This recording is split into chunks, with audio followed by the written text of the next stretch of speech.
So, good evening, students. Today we so आज हम जो हमारी फिजिक्स का जो आपका पेपर हुआ था 19 जून को, नीट और जेई के बच्चों का जो पेपर हुआ था उसका हम डिस्कशन क्लासेस जो हमारी चालू होने वाली थी वो कुछ टेक्निकल इश्यूज की वजह से वो नहीं हो पाई थी। तो इसलिए आज हम उसकी पहली क्लास ले रहे हैं और आज मैं उस जो आपका पेपर हुआ उसका फिजिक्स का पेपर डिस्कस करूंगा। जो आपके फिजिक्स के 45 क्वेश्चंस हैं, तो आप इन क्वेश्चंस को जो भी आपके क्वेश्चन सही हुए हैं और जो गलत हुए हैं, मेनली जो आपने गलतियां थी क्वेश्चन में उनको आप यहाँ पे पहचानें। कोई भी डाउट है तो उसको पूछें।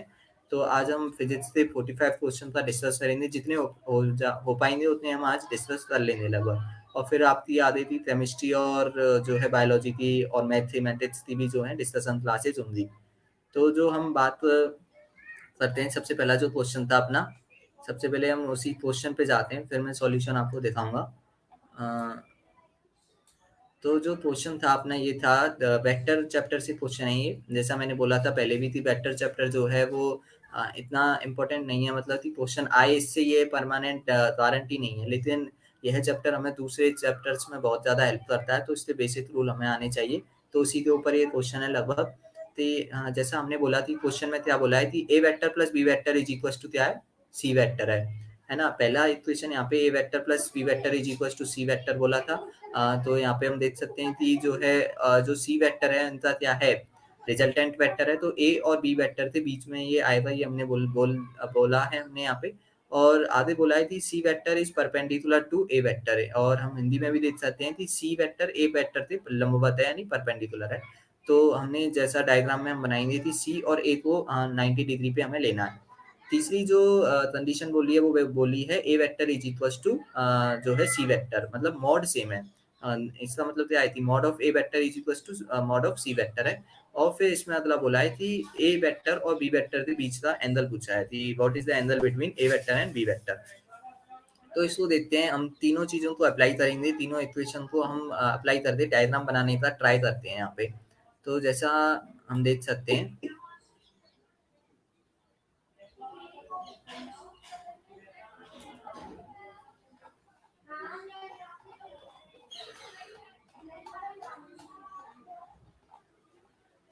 तो जैसे हम देख सकते हैं कि यहाँ पे हमने ये वेक्टर का जो है डायग्राम बनाया। तो सबसे पहले हमने बोला था कि A vector perpendicular to C vector बोला है, तो हमने दोनों को क्या ले लिया, परपेंडिकुलर पे 90 डिग्री एंगल पे ले लिया। फिर इसमें बोला है कि A vector plus B vector का मॉड सी वेक्टर के इक्वल है, यानी जो सी वेक्टर है वो ए और बी के बीच में आएगा, ये भी बात यहाँ पे फिक्स हो जाती है। तो बी वेक्टर को हमने सी के दूसरी साइड में बना दिया, लेफ्ट हैंड साइड पे बना दिया। समझ में आ रहा होगा कि हाँ हमने ऐसा क्यों किया है, क्योंकि हमने बोला है कि जो सी वेक्टर है वो रिजल्टेंट है ए और बी का। अब हमें ए वेक्टर और सी वेक्टर के बीच से एंगल तो पता है, दिया है कि यहाँ परपेंडिकुलर 90 डिग्री है। बी और सी के बीच से एंगल हमें नहीं पता, तो उसको हमने क्या मान लिया, यहाँ पे थीटा मान लिया है, कुछ भी हो सकता है, हमने इसको थीटा मान लिया है। फिर तीसरी जो चीज है वो इसमें क्या बोली थी कि mod of A vector equals to mod of C vector, mod same है।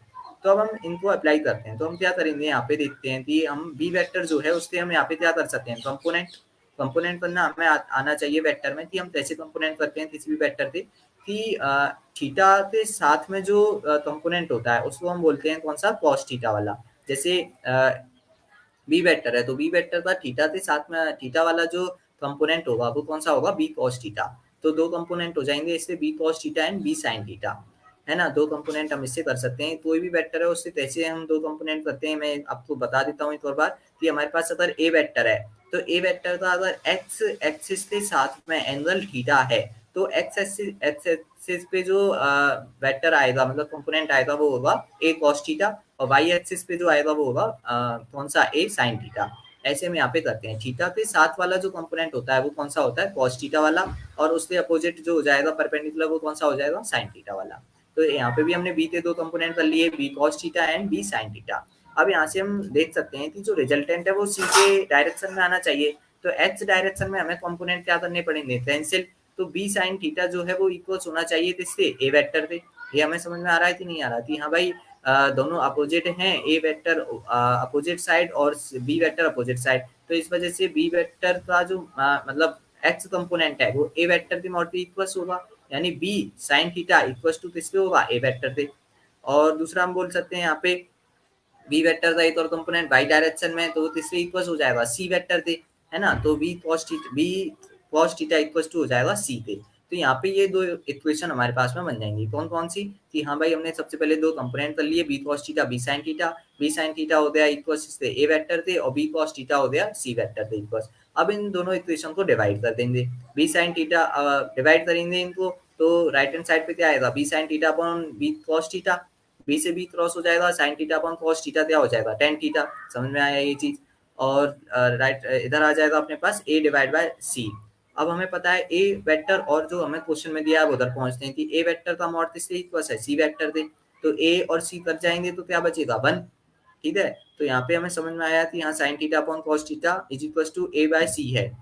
Sine theta upon cos theta हो गया tan theta, A C cross हो गए तो क्या बना, 1। तो tan थीटा इक्वल टू किससे हो गया, 1 थे। और हमें पता है tan थीटा की वैल्यू 1 कब होती है, 45 डिग्री पे। तो 45 डिग्री हमारे पास में थीटा की वैल्यू आ जाएगी। यहाँ तक हमें अब हमारा क्वेश्चन लगभग पूरा सॉल्व हो चुका है, हमने थीटा की वैल्यू निकाल ली, यानी बी वेक्टर और सी वेक्टर के बीच का एंगल हमें पता चल गया है 45 डिग्री। सी वेक्टर और ए वेक्टर के बीच का एंगल हमें पहले ही पता है 90 डिग्री है। तो यहाँ से हम बोल सकते हैं ए और बी के बीच का एंगल कितना होगा, 90 प्लस 45। ऐड करेंगे यहाँ पे 90 प्लस 45 हो जाएगा। अगर इसको रेडियन में चेंज करेंगे 90 प्लस 45 कितना होगा, 90 को लेते हैं हम पाई बाय 2, 45 को लेते हैं हम क्या, पाई बाय 4। तो 4 कॉमन लेते कितना आ जाएगा, इसको ऐड करेंगे pi by 2 plus pi by 4 तो कितना आएगा, 3 पाई बाय 4। समझ में आ रहा है। या फिर हम डायरेक्ट डिग्री में वैल्यू निकालते फिर उसको डिवाइड कर सकते हैं, है ना। डायरेक्ट डिग्री में वैल्यू निकालने की 90 प्लस 45 135 आ जाएगा, और 135 इंटू में पाई बाय 180 करते हम 3 पाई बाय 4 निकाल सकते हैं। तो ये हमारे पास में क्वेश्चन सॉल्व हो जाएगा और 3 पाई बाय 4 आंसर अपने पास आ जाता है। कैसे आया 3 पाई बाय 4, समझ में आया होगा कि हमें सबसे पहले इस क्वेश्चन में क्या करना है, डायग्राम बनाना है। वेक्टर से संबंधित जो क्वेश्चन आएंगे उसमें आपको वेक्टर की डायरेक्शन, है ना, ये आपकी बहुत इंपॉर्टेंट चीज होती है कि आप वेक्टर की डायरेक्शन कैसे ले रहे हैं हमेशा, है ना। उसमें ये बहुत मैटर करते हैं। आपके पास में जो डॉट प्रोडक्ट और वेक्टर प्रोडक्ट वाले क्वेश्चंस आते हैं उसमें भी आपको डायरेक्शन लेना पड़ता है। वेक्टर से ही हम एक और एप्लीकेशन आपका आता है, कौन सा, वेक्टर प्रोडक्ट और डॉट प्रोडक्ट वाला। तो उन दोनों एप्लीकेशन पर अपने पास क्वेश्चन है इसी में, उनको भी हम डिस्कस करेंगे क्योंकि वो बहुत ज्यादा काम आते हैं। उन पे आपको अलग अलग चैप्टर्स में मैथमेटिक्स में क्वेश्चन देखने को मिलते हैं वेक्टर प्रोडक्ट पे, रोटेशन मोशन में, वर्क पावर में, और आप 12th के चैप्टर जैसे इलेक्ट्रोस्टैटिक्स वगैरह सब में आपको क्वेश्चन देते जाएंगे, इसमें वेव ऑप्टिक्स, वेव मोशन सब में। तो इसलिए हमें ये आना चाहिए, तो उसको हम डिस्कस करेंगे आगे। तो इस क्वेश्चन में कोई भी डाउट हो अभी भी, जिनका गलत हुआ हो वो पूछ सकते हैं। कितने बच्चों का सही था ये क्वेश्चन, जरा बताएं एक बार, पता तो चले कि कितने बच्चे वेक्टर सॉल्व कर सकते हैं, फिर उसी हिसाब से आपको आगे वेक्टर के हिसाब से पढ़ाया जाए, वो होगा बात।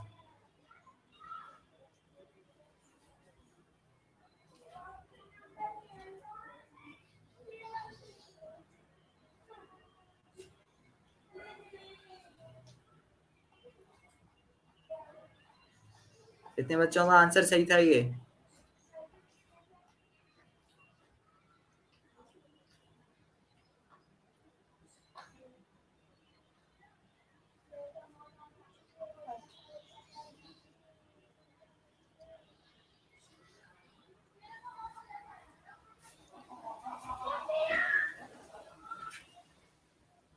आस्था पाठक बोल रही हैं कि सही है उनका, नवीन सिंह, अश्विनी,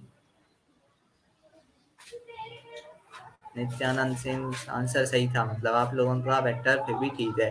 तो ऐसे ही आपको क्वेश्चन मिलेंगे अगर आता है तो वेक्टर के ऊपर क्वेश्चन। पर मैं बोल रहा हूँ कि वेक्टर के ऊपर क्वेश्चन जो है वो आपको डॉट प्रोडक्ट और वेक्टर प्रोडक्ट के ऊपर मेनली देखने को मिल सकता है, क्योंकि वो दूसरे चैप्टर्स में आपको पूछ लिया जाता है।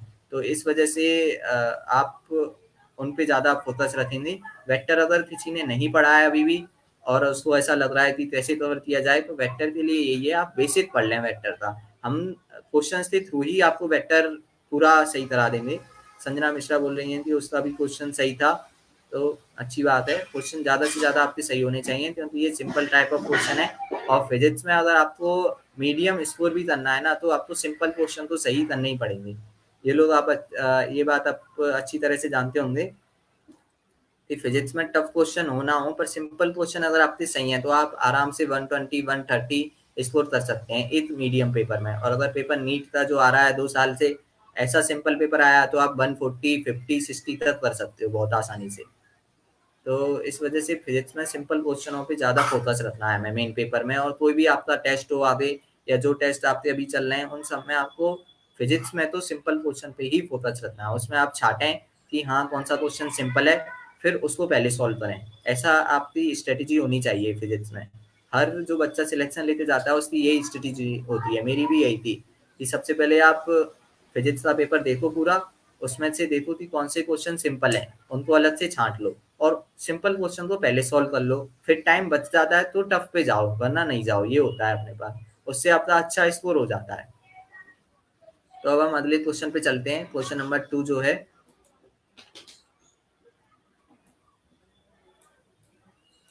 तो क्वेश्चन नंबर 2 देख सकते हैं यहाँ पे अपने पास में। इसमें क्या है क्वेश्चन में कि अपने पास एक बॉल है, अ बॉल इज मूविंग। मैं दोनों हिंदी और इंग्लिश में आपको पहले एक्सप्लेन करूंगा, जिससे दोनों मीडियम के बच्चों को फायदा हो सके। तो a ball is moving to and front about the lowest point A of a smooth hemi circle hemi spherical bowl.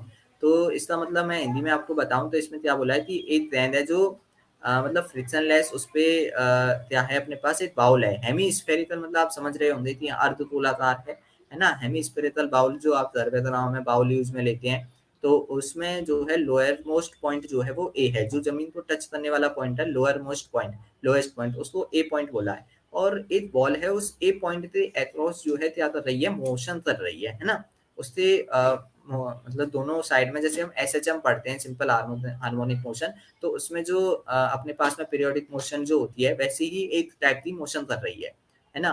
तो अब if it is able to rise up to a height of 20 centimetre on either side of A. इसका मतलब ये है कि ए point के दोनों side में बॉल जो है अब ऊपर जाएगी, तो मैक्सिमम कितनी हाइट तक ऊपर जा सकती है, वो हाइट बोला है 20 सेंटीमीटर की। हाँ, बॉल जो है वो मैक्सिमम 20 सेंटीमीटर ऊपर जा सकती है। ठीक है। अब स्पीड पूछ रहा है, ए पर क्या स्पीड होनी चाहिए, तो समझ में आ रहा है कि ए पॉइंट पर, जो लोअर मोस्ट पॉइंट है ए, उस पर बॉल की स्पीड क्या होगी, मिनिमम स्पीड, जिससे वो उस 20 सेंटीमीटर ऊंचे जो हायर पॉइंट है उस पर पहुंच सके, है ना। ये बात हमें निकालनी है। इसमें मास ऑफ बॉडी हमें गिवन है 5 ग्राम, और जी की वैल्यू हमें दी है 10 मीटर पर सेकंड स्क्वायर, जो हमें पता है। ठीक है, तो यहाँ तक हमें ये समझ में आ गया कि हाँ इस क्वेश्चन में क्या है, बाउल है, उसका लोअर मोस्ट पॉइंट ए है, एक बॉल, उसके अक्रॉस कोई मोशन कर रही है पीरियोडिक, और मैक्सिमम हाइट 20 सेंटीमीटर तक पहुंच रही है। तो हमसे पूछा है वेलोसिटी ए पॉइंट पर। अब ये क्वेश्चन हमारे पास काफी सिंपल बन जाता है। इसमें हमें क्या करना है, देखो मैं आपको बता देता हूँ। वैसे तो कई बच्चों ने कर लिया होगा, मैक्सिमम ने तो, क्योंकि इसमें ज्यादा टफ नहीं है ये। देखो ये अपने पास में मैंने सॉल्व करके यहाँ पे आपको ये सॉल्यूशन दिया है। इसमें आप देख सकते हैं कि हमने बाउल ऐसे ही रफ ड्रॉ किया है। जब आप मेन पेपर करते हो तो आप ऐसे ही रफ ड्रॉ करना पड़ता है आपको, है ना, ज्यादा कुछ नहीं करना है। एक रफ ड्रॉ किया हमने बाउल जैसी स्ट्रक्चर, उसमें एक लोअर मोस्ट पॉइंट बना दिया ए, ठीक है, और 20 सेंटीमीटर हाइट पे अपने एक मैक्सिमम पॉइंट बना दिया, जो कोई भी पॉइंट है उसको हम कोई नाम दे सकते हैं, जैसे बी नाम दे दिया, है ना, 20 सेंटीमीटर हाइट पे। और उसके अक्रॉस क्या हो रही है, मोशन हो रही है दोनों साइड में। अब हमें ए पॉइंट पे बॉल की वेलोसिटी वेलोसिटी पूछा है, तो हमें ये देख सकते हैं कि यहाँ पे जो है अपने पास एनर्जी से अगर हम देखें तो एनर्जी यहाँ पे कौन सी होगी, केवल काइनेटिक भाई। अगर हम पोटेंशियल एनर्जी की बात करते हैं भाई, एनर्जी टोटल एनर्जी देखनी है ए पॉइंट पर, तो कौन सी होगी, kinetic energy plus potential energy. अब जब लोअर मोस्ट हमने, ए पॉइंट क्या है, लोअर मोस्ट पॉइंट, तो इसको हम क्या मान सकते हैं, पॉइंट ऑफ रेफरेंस मान सकते हैं, है ना। Point of reference A point को मानेंगे तो पोटेंशियल एनर्जी क्या हो जाएगी, जीरो, क्योंकि जो हाइट है, इफेक्टिव हाइट, वो जीरो हो जाएगी। वर्क पावर एनर्जी में हम पढ़ते हैं कि हाँ कैसे जो है मतलब हम पोटेंशियल एनर्जी के लिए पॉइंट ऑफ रेफरेंस माना जाता है हमेशा। उस पॉइंट ऑफ रेफरेंस को से सापेक्ष या उसके रेस्पेक्ट में ही हम पोटेंशियल एनर्जी मानते हैं, निकालते हैं एमजीएस से कैलकुलेट करते हैं। तो जो पॉइंट ऑफ रेफरेंस होता है उसकी हाइट क्या होती है, हमेशा जीरो होती है। तो ए पॉइंट की हाइट क्या हो जाएगी, जीरो। तो इसलिए यहाँ पे पोटेंशियल एनर्जी जीरो हो जाएगी। तो टोटल एनर्जी क्या होगी, काइनेटिक एनर्जी के बराबर होगी। तो जब उसको हम बराबर करेंगे तो वेलोसिटी की वैल्यू कितनी आती है, हाईएस्ट पॉइंट पे जाएंगे तो जो है, अब हम देख सकते हैं कि हाईएस्ट पॉइंट पे कौन सी एनर्जी होगी, केवल हमारे पास पोटेंशियल एनर्जी, और लोअर मोस्ट पॉइंट पे कौन सी है, काइनेटिक एनर्जी। तो यहाँ पे क्या हो रहा है, जब बॉल नीचे से ऊपर जा रही है, ए पॉइंट से ऊपर जाएगी हायर मोस्ट पॉइंट पर, तो काइनेटिक एनर्जी चेंज हो रही है पोटेंशियल एनर्जी में। है ना, और ऊपर से जब नीचे आई थी तो पोटेंशियल एनर्जी चेंज हो रही है काइनेटिक एनर्जी में, तो यही तो हो रहा है। तो दोनों को बराबर करते हैं, जब हम mgh=12 mv² करते हैं, तो उधर से हमारे पास में क्या फॉर्मूला आता है वेलोसिटी का, √2gh। ये आता है कि नहीं आता? ये फॉर्मूला हमें डायरेक्ट याद रहता है हमेशा कि हाँ वेलोसिटी का फॉर्मूला √2gh है। पूरी काइनेमेटिक्स में हम ये फॉर्मूला यूज में लेते हैं, तो इसमें हमें बार बार ये समझाने की जरूरत नहीं पड़ती कि कैसे हम काइनेटिक एनर्जी और पोटेंशियल एनर्जी को बराबर करेंगे तो हमारे पास ये इक्वेशन आएगी। तो हम डायरेक्ट बोल सकते हैं कि वी इज इक्वल टू क्या, √2gh। यहाँ पे वैल्यू पुट करेंगे 2gh थी, 2 इंटू में जी हमें अब ऐसा यूनिट में लेंगे तो 10 metre per second square, height 20 centimetre है मैक्सिमम। अब सेंटीमीटर को मीटर में चेंज करना पड़ेगा, तो 20/100 करेंगे, सॉल्व करेंगे इसको, तो हमारे पास में क्या आ जाएगी, 2 मीटर पर सेकेंड वैल्यू आ जाएगी। साफ हमें आंसर ये निकल के आ रहा है कि हाँ वेलोसिटी जो है मैक्सिमम, जो वेलोसिटी होनी चाहिए पॉइंट पे मिनिमम, वो कितनी चाहिए, 2 मीटर पर सेकेंड की वेलोसिटी।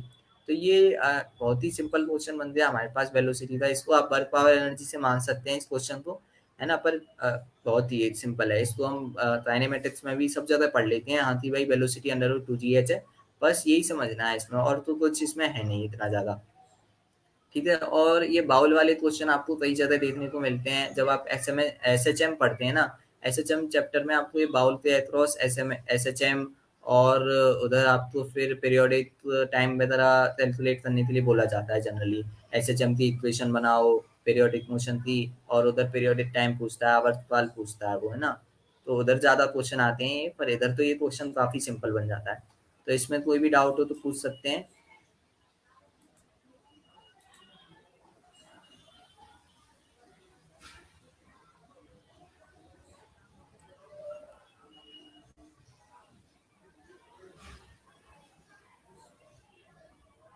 सर मेरा रोल नंबर कितना है प्लीज बताइए।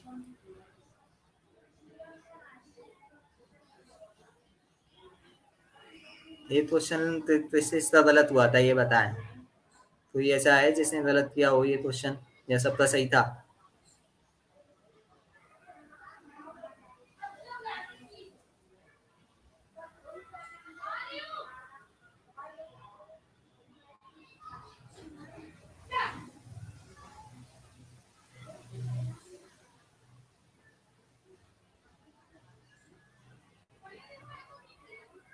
नमस्ते Mehar Verma, good morning, good evening. सही था सर, सही था, सबका सही था। आप लोगों को अपना रिजल्ट तो पता चल गया होगा, क्या रिजल्ट रहा आपका पेपर का? आंसर भी तो आपको तुरंत ही मिल गई होगी। तो किस बच्चे ने, अच्छा मतलब आप अपना स्कोर बताएं एक बार, जिससे हमें पता चले कि पेपर का लेवल, हम उसी हिसाब से फिर आगे आपको सेट करके देंगे। अगर आपका स्कोर अच्छा रहा तो हम पेपर और भी अच्छा बनाएंगे आगे से, जिससे आपको स्कोर बताएं एक बार अपना।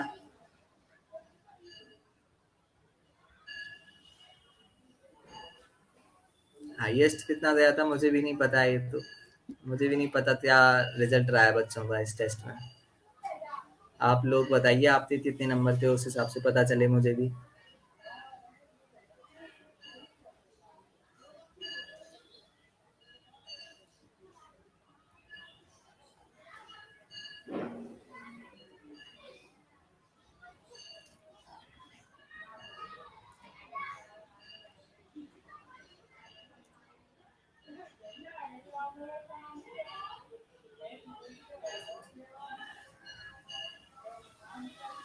पिछले टेस्ट से कम नंबर आए थे?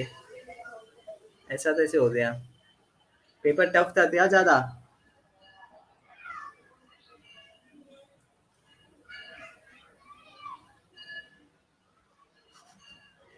यार वो तो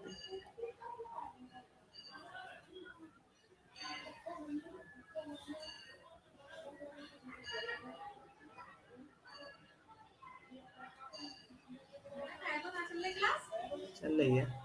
तो चलो फिर हम अगले क्वेश्चन पे डिस्कस करते हैं अब, जो तीसरा क्वेश्चन है।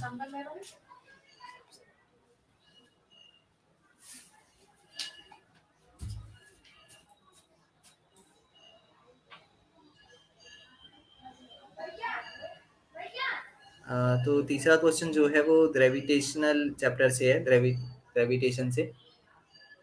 ग्रेविटेशन चैप्टर का हम क्वेश्चन यहाँ पे देख रहे हैं। तो इसमें क्या बोला है कि अपने पास दोनों में मैं रीड करके समझा देता हूँ, हिंदी और इंग्लिश में। तो सबसे पहले इसमें बोला है कि जो है मास ऑफ अर्थ बोला है 6 × 10⁻24 kg, जो हमें नॉर्मल पता है वैल्यू। एंड मून का मास इसमें दिया है हमें 7.4 × 10⁻22 kg। ये हमारे पास वैल्यू काम आएगी क्योंकि ये वैल्यू हमें याद नहीं रहती है जनरली।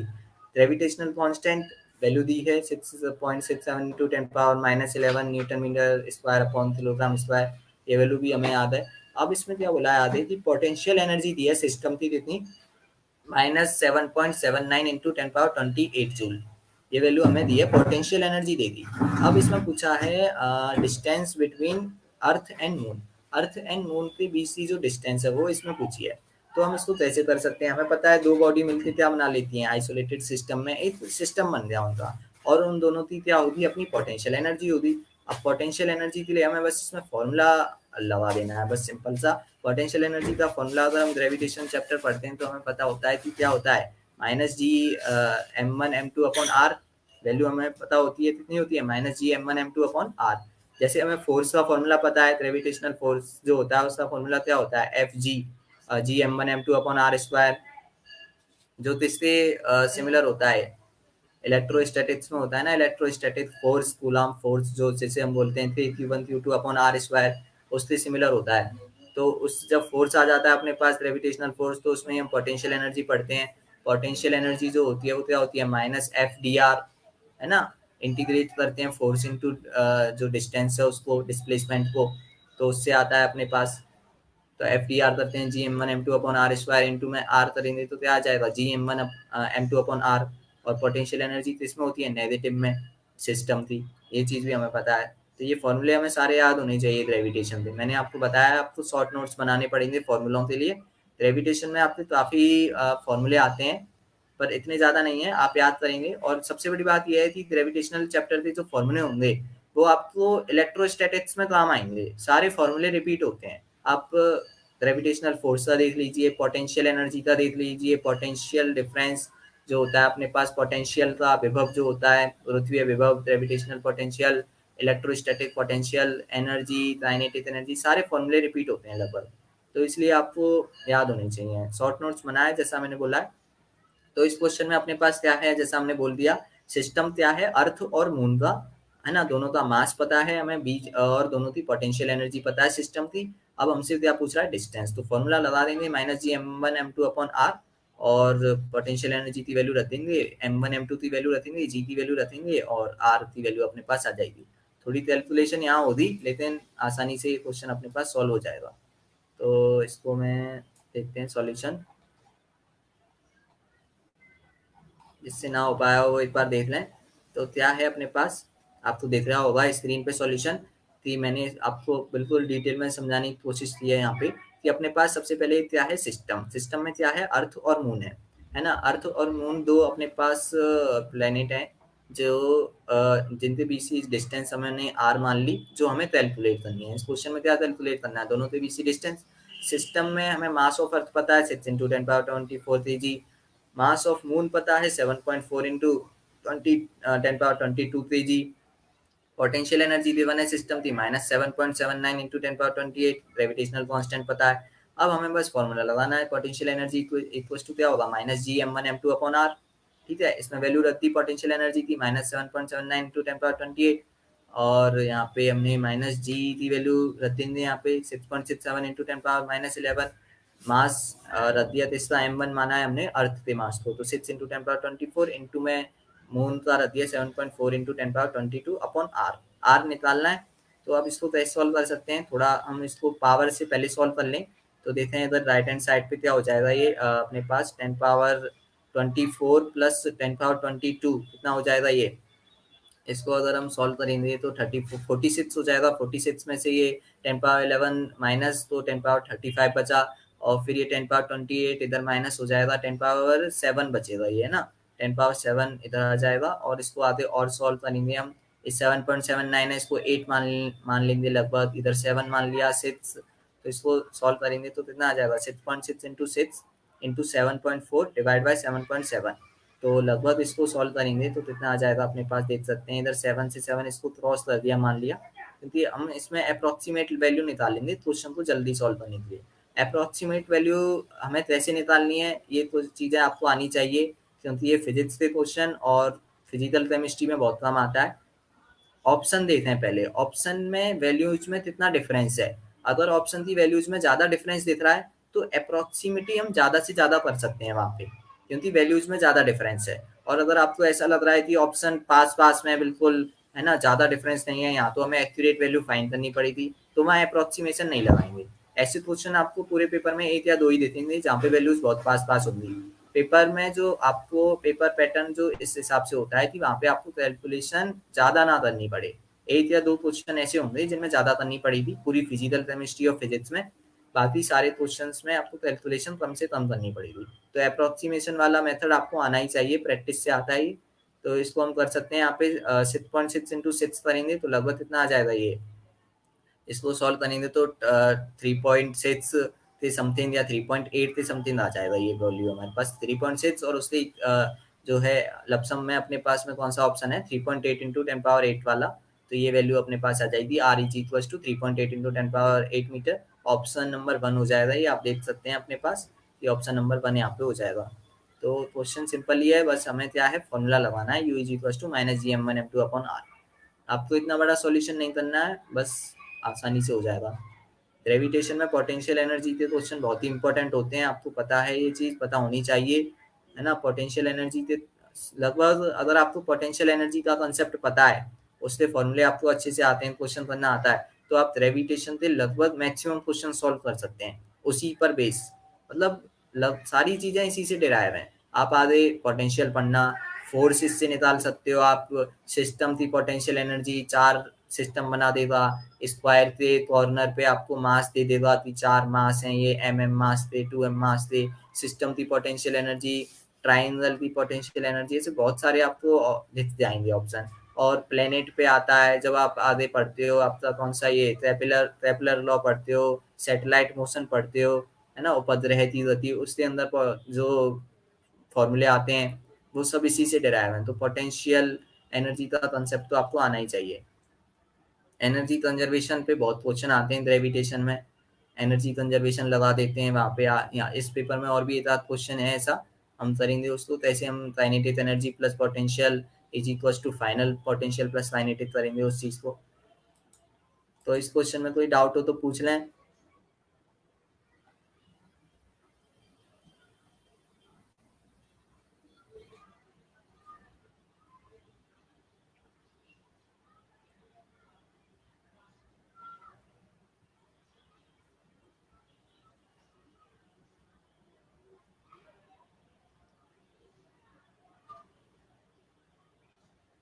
किसी को भी कोई डाउट हो तो पूछ सकते हैं। सर मैं मीन डिस्टेंस और डिस्टेंस का मतलब एक ही होगा।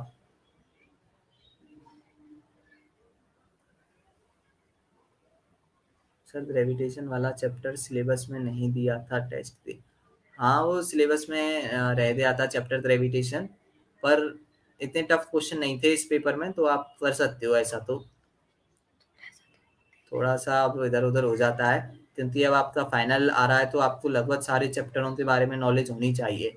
ये सिलेबस वाइज टेस्ट हम आपके रिवीजन के लिए लगा रहे हैं, लेकिन आपको पुराना याद होना चाहिए अपना। इसलिए मैं बोलता हूँ कि आप लगातार जो है पुराने चैप्टर्स को रिवाइज करते रहें, जिससे पूरा कभी ना भूलें, क्योंकि फाइनल पेपर में तो आएगा ही सारा।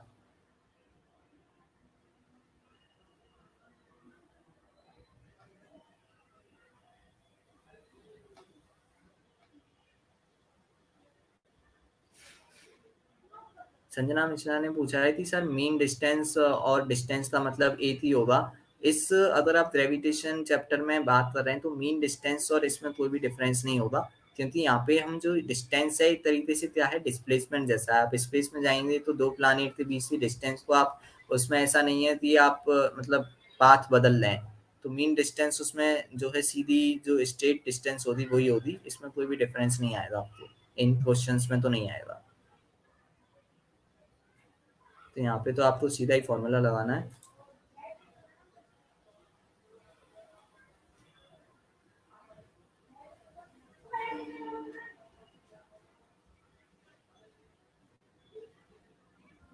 संजना मिश्रा बोल रही थी सर हमें 2022 में देना है, 2021 के लिए एलिजिबल नहीं है। तो कोई नहीं, आप अगर एलिजिबल नहीं है तो अगले साल दीजिए, पर आपको प्रिपरेशन अभी से करनी चाहिए, आपके पास एक्स्ट्रा टाइम है। ये आपके लिए एक पॉजिटिव इफेक्ट है कि आपको एक्स्ट्रा टाइम मिल रहा है, तो इसलिए ज़्यादा से ज़्यादा आप प्रिपरेशन करें अभी से ही, जिससे आपको नेक्स्ट ईयर बिल्कुल भी परेशानी नहीं आएगी। तो अब हम अगला क्वेश्चन करते हैं।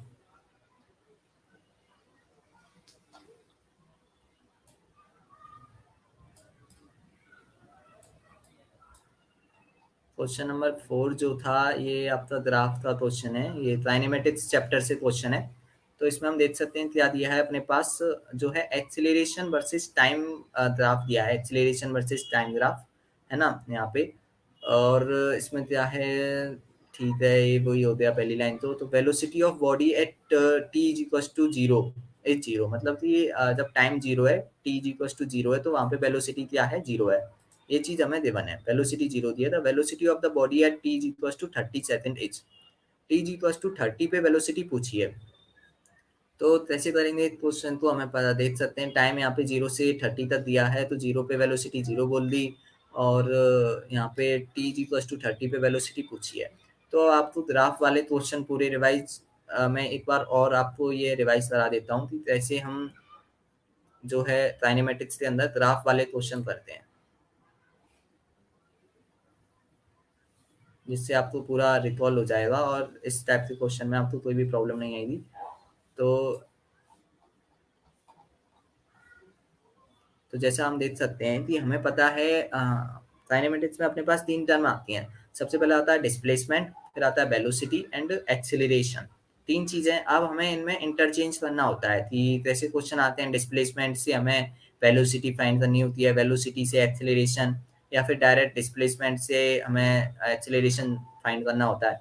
तो जब हमें पता है कि डिस्प्लेसमेंट से हम वेलोसिटी निकालेंगे या वेलोसिटी से एक्सेलरेशन निकालेंगे, तो क्या करते हैं हम, डिफरेंशिएशन। दिया होता है इक्वेशंस में कि हाँ डिस्प्लेसमेंट है ये कितना है अपने पास, 3t² प्लस 2t+1 ऐसे करके दिया होता है। फिर उससे वेलोसिटी फाइंड करता है, तो डिफरेंशिएट करते हैं, जैसे 3t² है तो कितना हो जाएगा 6t, 2t है तो 2 हो जाएगा, 1 का 0, ऐसे करके निकालते हैं। फिर वेलोसिटी होती है, वेलोसिटी से फिर एक्सेलरेशन पूछता है, तो उसके लिए और फिर इसको एक और बार डिफरेंशिएट कर देते हैं, या डिस्प्लेसमेंट को ही डबल डिफरेंशिएट करके हम क्या निकाल सकते हैं, एक्सेलरेशन। फिर उल्टे क्वेश्चन भी पूछे जाते हैं कि एक्सेलरेशन से वेलोसिटी, वेलोसिटी से डिस्प्लेसमेंट पूछेगा, तो एक्सेलरेशन से वेलोसिटी कैसे निकालेंगे, उल्टा चल रहे हैं तो हम क्या करते हैं, इंटीग्रेट, है ना, इंटीग्रेट करना पड़ता है, ये हमें याद रखना पड़ता है। एक्सेलरेशन से वेलोसिटी निकालनी है तो इंटीग्रेट करेंगे, वेलोसिटी से डिस्प्लेसमेंट चाहिए तो इंटीग्रेट करेंगे। तो ये फॉर्मूले आते हैं अपने पास। तो हम बोल सकते हैं वेलोसिटी क्या होता है, dx/dt होता है ना, एक्सेलरेशन dv/dt होता है। एक्सेलरेशन का डिस्प्लेसमेंट की टर्म में बोलेंगे तो डबल डिफरेंशिएट dx2/dt2 ऐसे करते हैं ना। एक्सेलरेशन से वेलोसिटी कैसे फाइंड करते हैं, तो हमें क्या करना होता है, dv is equal to integrate adt ऐसे। और अगर डिस्प्लेसमेंट चाहिए तो integration of dx is equal to integration of v dv ऐसे करते हैं हम। तो उधर से अपने पास ये हमें याद होना चाहिए कि हम कैसे इंटरचेंज करते हैं, कब हमें डिफरेंशिएट करना है, कब हमें मतलब इंटीग्रेट करना है, ये चीज़ है यहाँ पे। और इसी के ऊपर ये तो इक्वेशन वाले क्वेश्चन बनते हैं यहाँ से, पहले टाइप से। दूसरा यहाँ पे आता है ग्राफ वाले क्वेश्चन, इसी चीज़ पे ग्राफ वाले क्वेश्चन पूछे जाते हैं, ग्राफिकल पोर्शन जो काइनेमेटिक्स में अलग से पढ़ते हैं हम वो। तो उसमें हम कौन से देखते हैं फिर ग्राफ वाले में, कि उसमें भी ऐसा ही होता है कि डिस्प्लेसमेंट वर्सेस टाइम ग्राफ है, तो उससे हमसे वो दे देगा और पूछेगा कि वेलोसिटी वर्सेस टाइम ग्राफ बनाते बताओ इसका। तो कैसे उसको स्लोप वगैरह लेते निकालते हैं, वो चीज़ यहाँ आती है। वेलोसिटी वर्सेस टाइम ग्राफ से एक्सेलरेशन टाइम ग्राफ पूछता है।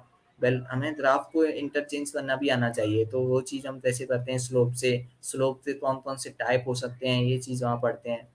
ऐसे तब इंक्रीज हो रहा है, तब डिक्रीज हो रहा है, स्ट्रेट लाइन है, स्ट्रेट लाइन होती है तो फिर हम उसमें कैसे बोलते हैं कि हाँ इंक्रीज है, डिक्रीज है, कैसा है। पैराबोला टाइप होता है, पैराबोला भी दो टाइप का होता है, इंक्रीज इन, डिक्रीज इन, वो हिसाब से होता है। तो जब हम अब इस क्वेश्चन की अगर हम बात करें मेन, इस क्वेश्चन में हमें क्या दिया है, acceleration versus time graph given है। तो हम बोल सकते हैं acceleration versus time graph given है, तो हमें क्या निकालना है, वेलोसिटी। ठीक है, वेलोसिटी निकालनी है। अब जैसा मैंने बोला कि एक्सेलरेशन से जब वेलोसिटी पे जाएंगे तो क्या करना पड़ेगा, इंटीग्रेट। तो इंटीग्रेट करेंगे यहाँ पे, तो क्या लिखेंगे थी, integration of D V is equal to integration of A D T. ठीक है, एक्सेलरेशन टाइम का हमें क्या करना है, इंटीग्रेट करना है उसको पूरा को। अब हमें पता है जब हम ग्राफ का इंटीग्रेट करने का मतलब क्या है कि उसका टोटल निकाल लिया, और टोटल मतलब टोटल एरिया। तो किसी भी ग्राफ का जब इंटीग्रेशन का मतलब है उसका एरिया निकाल लें। तो अगर हम एक्सेलरेशन टाइम ग्राफ का इंटीग्रेशन हो रहा है तो इसका मतलब वहाँ पे एरिया निकालना है। ठीक है, और जब कभी भी क्या होता है डिफरेंशिएशन, तो उसका मतलब है स्लोप निकालना है। ठीक है, डिफरेंशिएशन मतलब स्लोप। जैसे एक्स टी ग्राफ है, उसका अगर स्लोप निकालते वेलोसिटी चाहिए तो D X by D T करेंगे, Y axis upon X axis, क्या हो गया स्लोप। जबकि यहाँ पे क्या करना है, मल्टीप्लाई एक्सेलरेशन इनटू टाइम, तो क्या हो गया X into Y, X into Y क्या होता है एरिया, तो इसलिए एरिया निकालना है यहाँ पे। तो अब हम ग्राफ को बोल सकते हैं एरिया फाइंड निकालेंगे यहाँ पे हम क्वेश्चन में। तो ग्राफ पे मैं फिर से एक बार जाता हूँ और एरिया हम देखते हैं कि कैसे एरिया निकलेगा। तो हम देख सकते हैं कि यहाँ पे ये ग्राफ है अपने पास, acceleration versus time graph. 30 second तक का वेलोसिटी पूछा है, तो हम 30 सेकेंड तक का टोटल एरिया निकाल लेते हैं यहाँ पे। तो कितना आएगा देते हैं, सबसे पहले इसको पार्ट में बांट लेते हैं। सबसे पहले हम निकालेंगे टी इक्वल टू 0 से 10 तक का एरिया। तो यहाँ पे ट्राइंगल है, तो हाफ इंटू में बेस इंटू में हाइट वाला फॉर्मूला लगाएंगे। ट्राइंगल का एरिया क्या होता है, हाफ इंटू में बेस इंटू में हाइट। फिर दूसरी ये टी इक्वल टू 10 से टी इक्वल टू 15 सेकेंड तक दिख रहा है, ये कितना हो जाएगा अपने पास। इसके लिए हम दो तरीके कर सकते हैं, या तो इसको ट्राइंगल प्लस स्क्वायर से निकाल लें, या फिर इसको क्या कर सकते हैं डायरेक्ट जो अपने पास समलम चतुर्भुज होता है उसका एरिया निकाल सकते हैं यहाँ पे, है ना। उसके लिए क्या होता है मतलब 1/2 इंटू में जो पैरेलल लाइंस हैं उनका सम करके मल्टीप्लाई करेंगे हाइट से, डिस्टेंस बिटवीन पैरेलल लाइंस, वो फॉर्मूला लगते हैं यहाँ पे, वो लगा सकते हैं। तीसरा पार्ट जो है टी इक्वल टू 15 से टी इक्वल टू 25 तक, ये अपने पास एक रेक्टेंगल है तो इसका एरिया आ जाएगा बेस इंटू हाइट से, जो है लेंथ इंटू विड्थ से। और जो है फिर टी इक्वल टू 25 से 30 फिर से ट्राइंगल है, half into base into height. तो यहाँ पे निकाल सकते हैं। सबसे पहले क्या होगा, फर्स्ट ट्राइंगल का क्या निकालेंगे, हाफ इंटू में बेस कितना 10, इंटू में हाइट कितनी हो जाएगी 2, कितना आ गया ये अपने पास 10 आ जाएगा ये। फिर दूसरे का निकालेंगे ऐसे ही, दूसरे में हम स्क्वायर प्लस ट्राइंगल, स्क्वायर का कितना आएगा 5 इंटू में 1 5, ट्राइंगल का हाफ इंटू में 5 इंटू में 2, कितना आ जाएगा 5, 5 प्लस 5 10 हो जाएगा फिर से। फिर इसको फिर करेंगे ये हो जाएगा 10 इंटू में 1 10, और ये हो जाएगा हाफ इंटू में 5 इंटू में 1 5/2। तो उसको जब हम पूरा सम करेंगे तो कहाँ पे अपना सॉल्यूशन,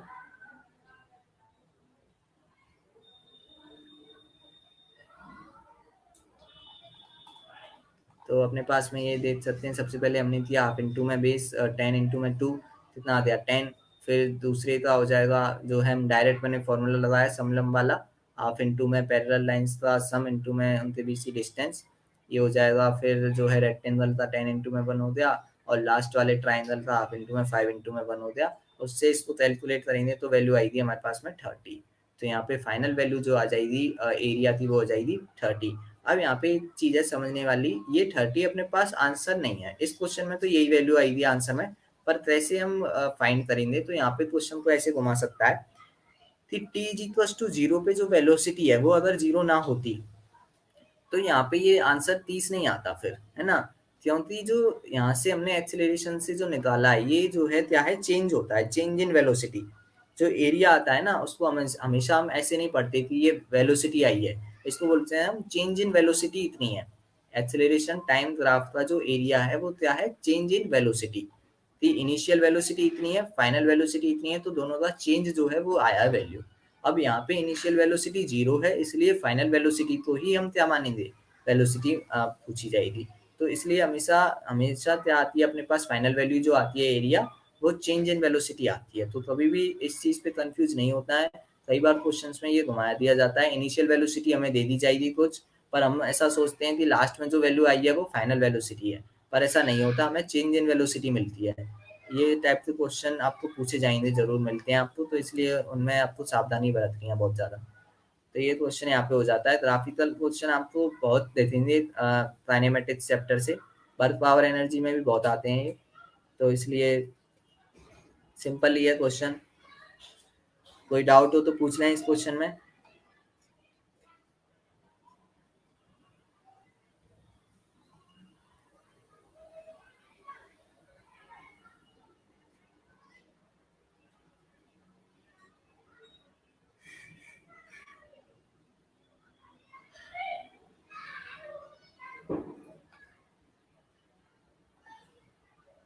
संजना मिश्रा बोल रही हैं कोई डाउट नहीं है, तो अब हम आगे बढ़ सकते हैं। तीसरा गलत था ये इस क्वेश्चन, एक बार बताएं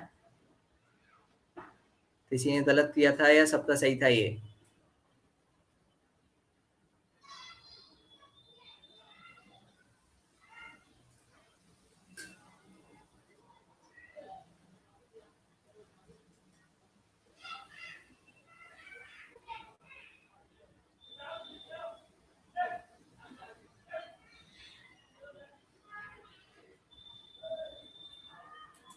चलो अब हम आगे बढ़ते हैं क्वेश्चन पे। क्वेश्चन नंबर 5 जो है ये आपके सेंटर ऑफ मास चैप्टर से क्वेश्चन है। सेंटर ऑफ मास चैप्टर से क्या है क्वेश्चन, इसमें हम देख सकते हैं क्या है कि velocity of the centre of mass of a system change from v1 to v2। 4 I cap है, v1 वेक्टर दिया है, यहाँ पे वेक्टर फॉर्म है 4 I cap metre per second, to v2 दिया है 3 j cap metre per second during time delta t is equal to 2 second. if the mass of system is m is equals to 10 kg, the constant force acting on the system is।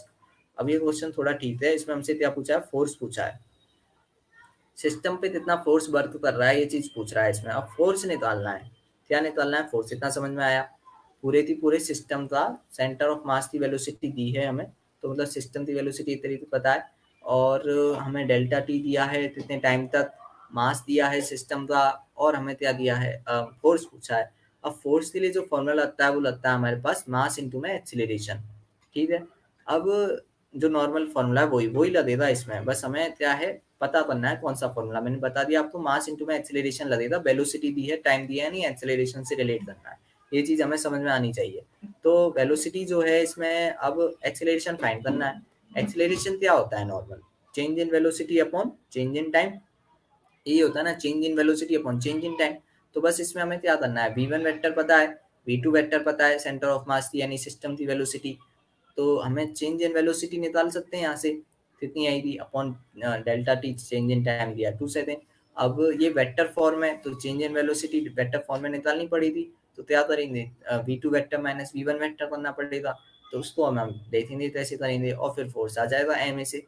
तो कुछ भी नहीं है इतना, बस हमें समझना पड़ेगा कि कौन सा फॉर्मूला लगेगा। वेलोसिटी दी है, टाइम दिया है, नहीं एक्सीलरेशन की बात होती कहीं ना कहीं, और मास दिया है तो फोर्स के लिए सिंपली फॉर्मूला है फिर तो मास इंटू में एक्सीलरेशन, तो सीधा समझ सकते हैं यहाँ से हम।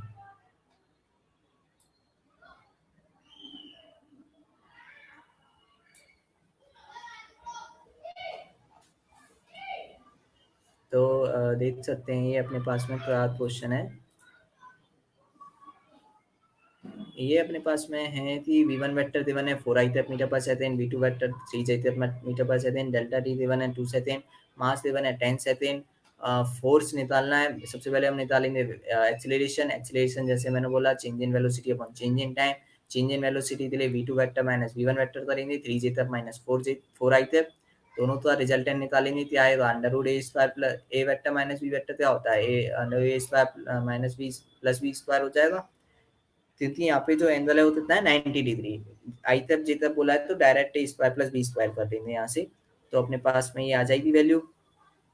तो कितना आ जाएगा ये under root 3 square plus 4 square 9 plus 16 कितना हो गया 25, 25 का अंडर रूट 5 और 5 डिवाइड बाय टाइम कितना 2, तो 5/2 मीटर पर सेकेंड आंसर आ जाएगा। ये क्या है, अभी एक्सीलरेशन आया है, क्या निकालना है, force. Force is equal to mass into में एक्सीलरेशन, मास है 10 इंटू एक्सीलरेशन है 5/2, कितना हो जाएगा ये 25 न्यूटन।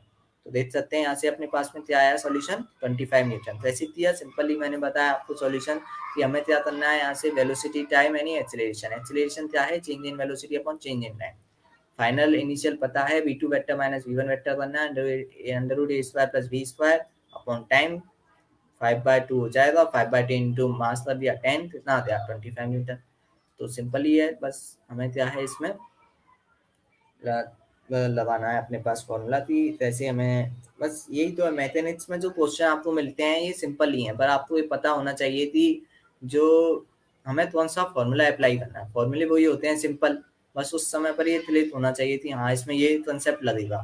और ये सब आता है आपको प्रैक्टिस से। आप ज़्यादा से ज़्यादा इस टाइप के क्वेश्चन देख लोगे दो चार, तो आपको तरीका रट जाएगा।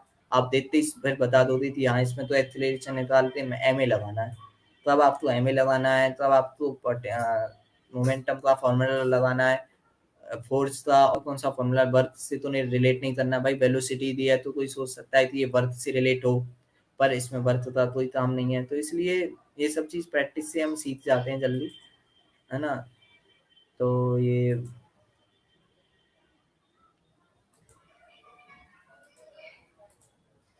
कोई भी डाउट हो तो पूछ लें इसमें। सर ये वाला क्वेश्चन सबसे अच्छा था, सबसे अच्छा तो नहीं कह सकते इसको, पर हाँ इससे भी क्वेश्चन आपको अच्छे इस पेपर में हैं जो आपको आगे बताऊंगा मैं। पर ये क्वेश्चन अच्छा है काफ़ी।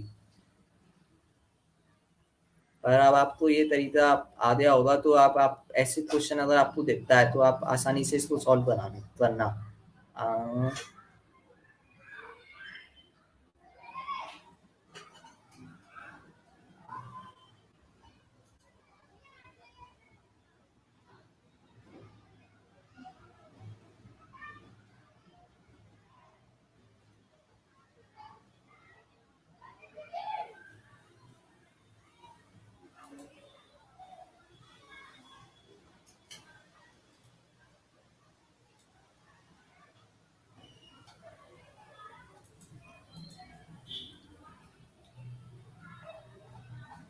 अब अगला क्वेश्चन देखते हैं। ये क्वेश्चन है अपना, ये क्वेश्चन अपना जो है आपका आता है रोटेशन मोशन के ऊपर है, जो भी आपके सिलेबस में था रोटेशन मोशन। रोटेशन मोशन में आपको जो है आपने पढ़ा होगा एंगुलर मोमेंटम के बारे में, तो एंगुलर मोमेंटम का जो फॉर्मूला है उसी के ऊपर क्वेश्चन है। इसमें हमें क्या दिया है, पोजीशन वेक्टर दिया है आर वेक्टर, पार्टिकल के लिए पोजीशन वेक्टर देवन है आई से प्लस टू जे तक माइनस ए तक। एंड मोमेंटम दिया है, मोमेंटम का वेक्टर देवन है P vector is equal to three I तक प्लस फोर जे तक माइनस टू थे तक। अब हमें एंगुलर मोमेंटम पूछा है। अब एंगुलर मोमेंटम डायरेक्ट नहीं पूछी वैल्यू, इसमें पूछा है angular momentum is perpendicular to. तो इसलिए हमें सबसे पहले इसको सॉल्व करना पड़ेगा। एंगुलर मोमेंटम निकालेंगे, फिर उसमें देखेंगे कि हाँ उसमें कौन कौन से एक्सिस आ रहे हैं, direction I tap J tap J tap कौन कौन सी डायरेक्शन आ रही हैं, उस हिसाब से हमें पता चल जाएगा। तो इससे परपेंडिकुलर है उसको मैं बताऊंगा। सबसे पहला काम है हमें एंगुलर मोमेंटम फाइंड करना, फिर आगे हम इसको सॉल्व करेंगे। तो देखते हैं सबसे पहले हम ये वेक्टर प्रोडक्ट है आपका, है ना। एंगुलर मोमेंटम का फॉर्मूला जो आर इंटू में पी होता है उस पे ये आएगा। एंड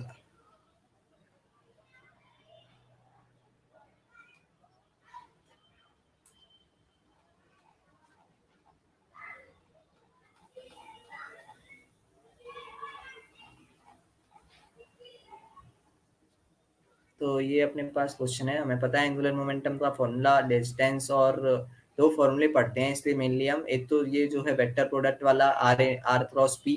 अब यहाँ पे आपको पता होगा कि वेक्टर में ये बहुत प्रॉब्लम होती है वेक्टर प्रोडक्ट में, कि हम इसको पी क्रॉस आर लिखना है या आर क्रॉस पी लिखना है ना। आप इसको अगर उल्टा कर दिया तो आपका आंसर बिल्कुल बदल जाएगा। पी क्रॉस आर इसको हम नहीं लिख सकते।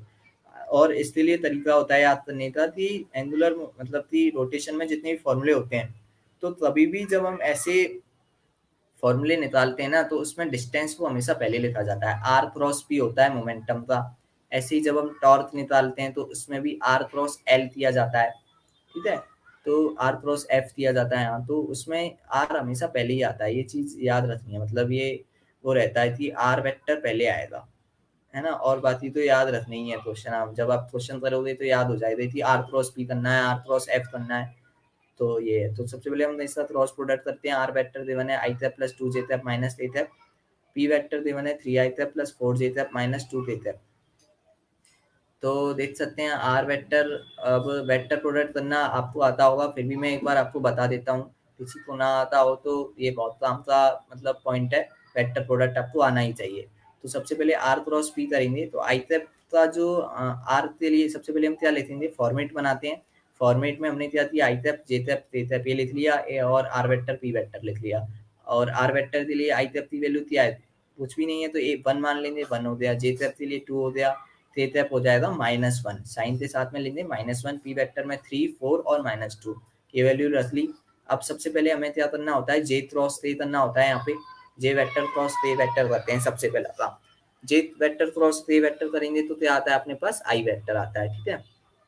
जे क्रॉस ए करते थे आता है आई, तो यहाँ से हो जाएगा 2 इंटू -2 -4, और ये फिर माइनस लगाते हैं बीच में, -4 माइनस ऑफ 4 इंटू में -1 -4, तो ये हो जाएगा माइनस माइनस प्लस होते +4 हो जाएगा ये यहाँ पे, है ना।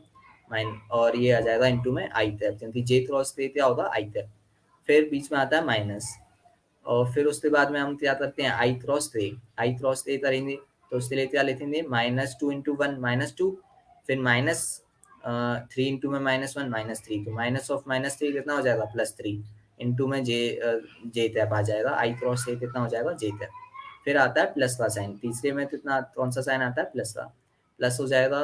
फिर हम यहाँ पे करते हैं कौन सा, आई क्रॉस जे करते हैं तो क्या आता है ते, तो उसके लिए आ जाएगा 4 इंटू में 1 4, है ना, माइनस कितना 3 इंटू में 2 6, तो 4 - 6 देखते हैं।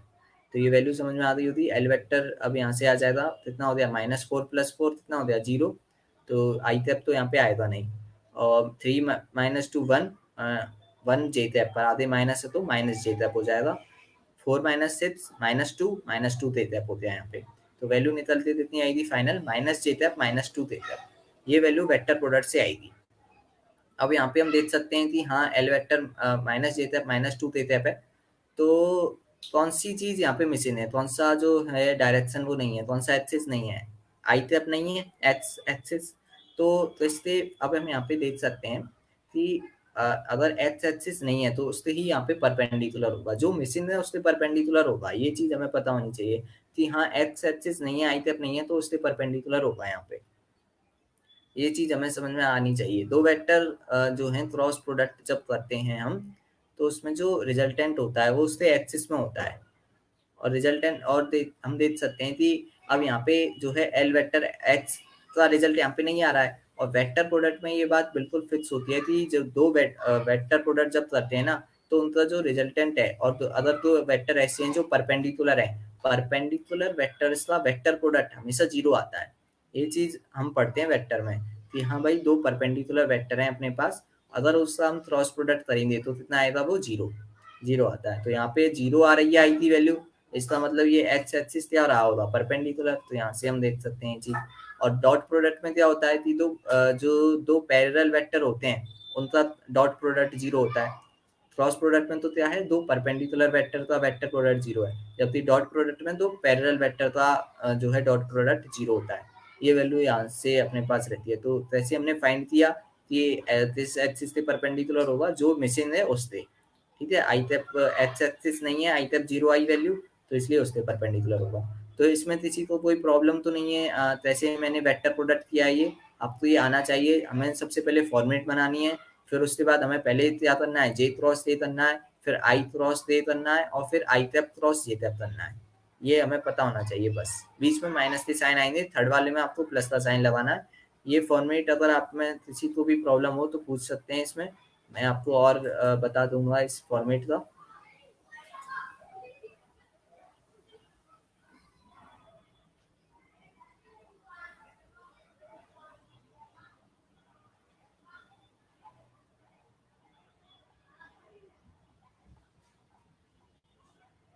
कोई भी डाउट हो तो पूछ सकते हैं।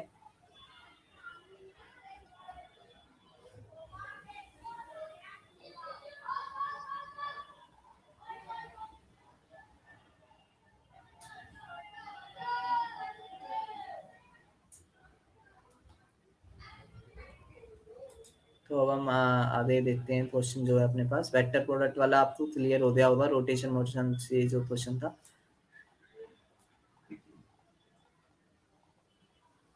अब क्वेश्चन जो आता है वो क्या है अपने पास, ये वर्क पावर एनर्जी का क्वेश्चन है। अच्छा क्वेश्चन है ये, इसको मैं आपको बताऊंगा अच्छे से क्वेश्चन, इसको समझना।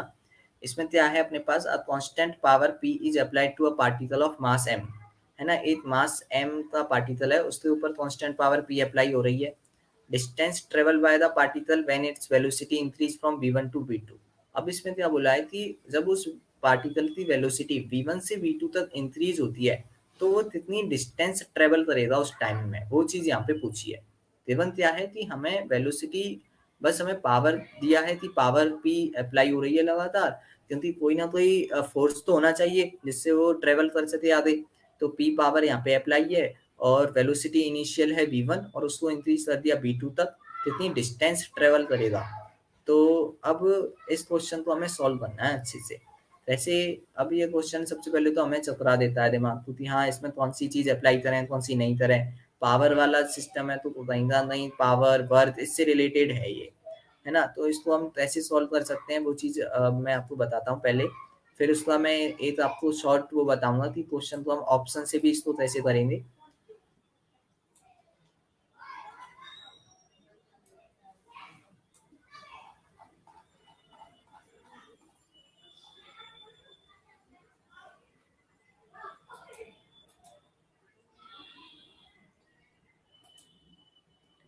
तो आपको दिख रहा होगा यहाँ पे कि जो है अपने पास सबसे पहले हम क्या करेंगे इस क्वेश्चन के लिए। क्या है अपने पास पावर का जो फॉर्मूला है, ये क्वेश्चन आपको थोड़ा दिक्कत देगा पर मैं आपको समझा देता हूँ कि हाँ इसमें क्या है, पावर का फॉर्मूला लगाना है। पावर इज इक्वल टू क्या होगा, फोर्स इनटू में वेलोसिटी होता है एफ डॉट बी। ये हमें पता है पावर के दो फॉर्मूले होते हैं, तो होता है work upon time, work done upon time, और एक होता है क्या, फोर्स इनटू में वेलोसिटी एफ डॉट वी होता है। तो उस फॉर्मूले को लगाएंगे। फिर फोर्स की वैल्यू यहाँ पे हम क्या रखेंगे, एम ए डॉट वी हो जाएगा। फोर्स के लिए क्या फॉर्मूला होता है, एम ए डॉट वी हो जाएगा, यहाँ से पी आ गया। और हमें वेलोसिटी में चेंज करना है इक्वेशन को, क्योंकि हमें वेलोसिटी देवन है v1 से v2। तो एम एक्सीलरेशन क्या हो जाएगा, v dv बाई dt। भाई एक्सीलरेशन का जो हम डायरेक्ट फॉर्मूला लगाते हैं वो कौन सा होता है, v dv बाई dt। तो m v dv by dt into में v हो गया इक्वल टू p। एक्सीलरेशन का क्या होता है, वेलोसिटी के उसमें लगाते हैं वेलोसिटी और डिस्टेंस की फॉर्म में, तो क्या होता है v dv बाई dx। ये आपको पता होना चाहिए। एक तो होता है एक्सीलरेशन का वेलोसिटी टाइम के बीच में, तो वो होता है dv बाई dt, और एक होता है आपका वेलोसिटी वर्सेस डिस्टेंस के बीच में v dv बाई dx। तो वो हो जाएगा m डॉट एक्सीलरेशन की जगह रहता है v dv by dx into में velocity v equal to power p। अब यहाँ से हम क्या करेंगे, कैसे भी इसको वेलोसिटी को यहाँ से निकालना है, v1 v2 की टर्म में लाना है। तो मास को और डिस्प्लेसमेंट जो है dx उसको हम राइट हैंड साइड में ट्रांसफर कर देंगे, है ना। तो मास को उधर लेते जाएंगे, तो ये अपने पास में वैल्यू क्या बन जाएगी, यहाँ पे देख सकते हैं कि v इंटू में v हो जाएगा v स्क्वायर डॉट क्या है dv, और dx और m को उधर ले गए तो m उधर जाते क्या हो जाएगा p बाय m मास, है ना, पावर बाय मास इनटू में dx आ जाएगा, तो इनटू में dx। अब इसको क्या करेंगे, इंटीग्रेट कर देंगे इधर वेलोसिटी को, उधर उधर कर देंगे इसको डिस्टेंस को, क्योंकि हमें रिलेशन तो इसमें चाहिए थी v1 से v2 वेलोसिटी बढ़ रही है तो डिस्टेंस dx, तो उसके बीच में हमने रिलेशन लगा देंगे, इंटीग्रेट करेंगे यहाँ पे।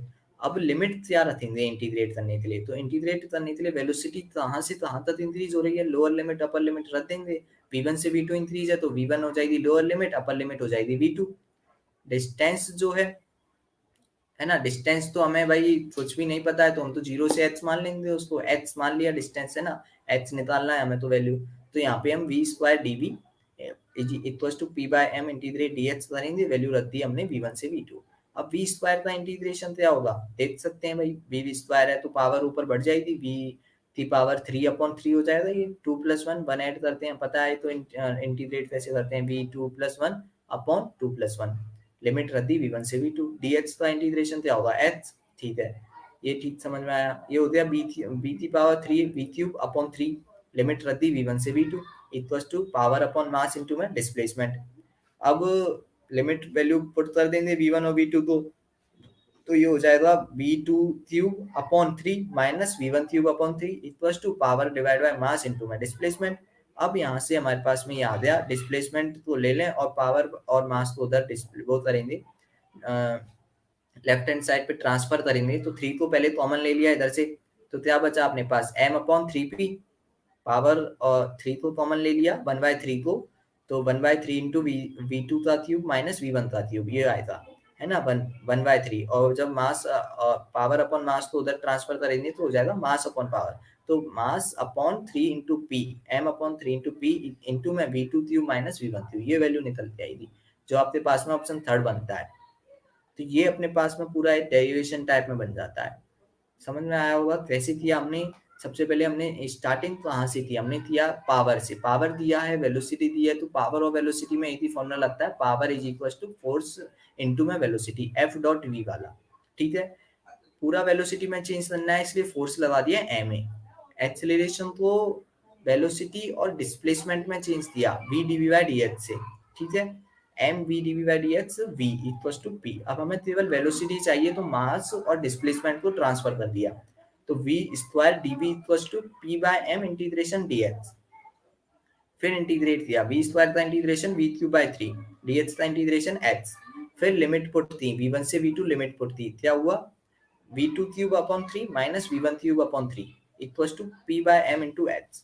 फिर हमें क्या चाहिए, ऑप्शन के हिसाब से उसको सेट कर लिया कि एक साइड में डिस्प्लेसमेंट है तो h ले लिया और बाकी सब ट्रांसफर कर दिया, ऑप्शन बन गया m अपॉन 3p इंटू में v cube minus v2 cube minus v1 cube. ये अपने पास में इस क्वेश्चन को करने का जो ऑफिशियल मेथड है वो अपने पास में बन जाता है कि हम कैसे करेंगे इसको।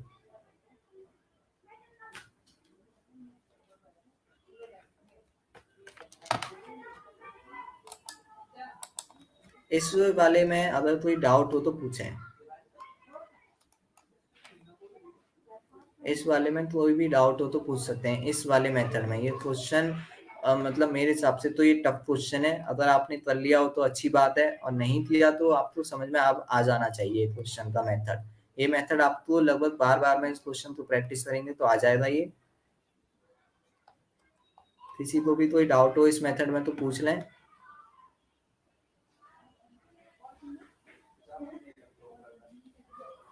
इस तरह सही था ये क्वेश्चन, सही सही बताएं। किसी का गलत हुआ था?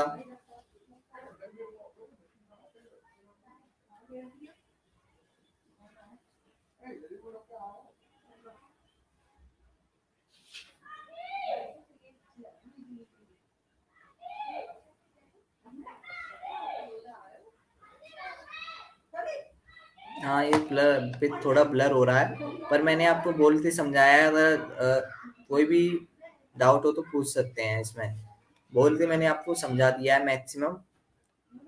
आप कहेंगे तो मैं इसको और भी समझा सकता हूँ, फिर भी आप बता दें अगर कोई दिक्कत हो तो।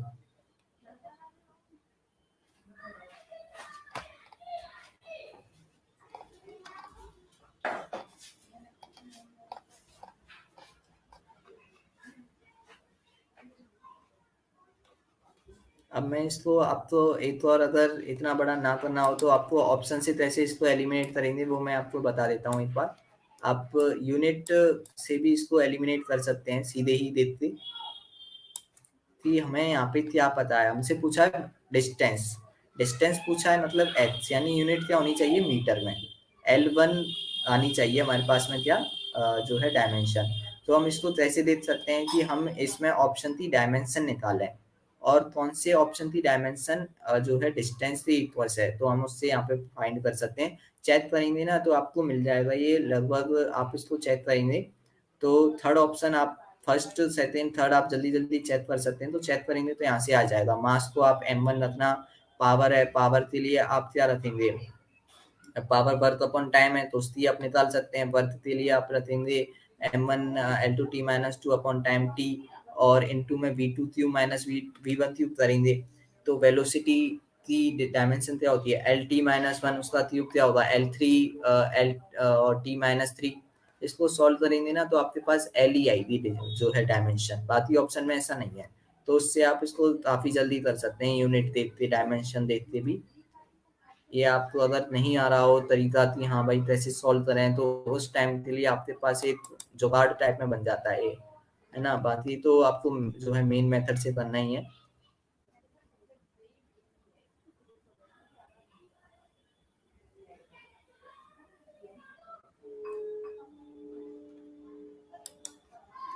तो अब हम इसमें अगला क्वेश्चन देखते हैं। अगला क्वेश्चन क्या है अपने पास, फ्लूइड मैथमेटिक्स का है ये क्वेश्चन। इसमें देखते हैं इसमें क्या है अपने पास कि एक वायर है, लेंथ जिसकी लेंथ है कितनी 1 मीटर गिवन है, and the area given, area of cross section इस कितना है 10⁻⁻² सेंटीमीटर स्क्वायर गिवन है area of cross section. Work done for increase in length bye 0.2 centimetre is 0.4 joule. Work जो मतलब लेंथ को इंक्रीज किया 0.2 सेंटीमीटर से, तो वर्क डन कितना करना पड़ा 0.4 जूल। ये चीज यहाँ पे दी गई है, वर्क डन गिवन है। देन यंग मॉड्यूलस पूछा है, मटेरियल ऑफ द वायर का यंग मॉड्यूलस वाई जो है वो यहाँ से पूछा है। तो कैसे करेंगे उसको हम देख सकते हैं।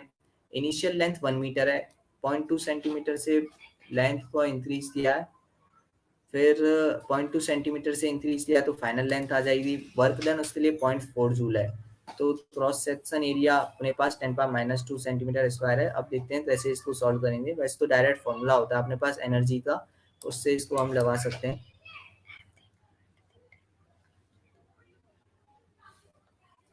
तो मैंने सॉल्व करा हूँ।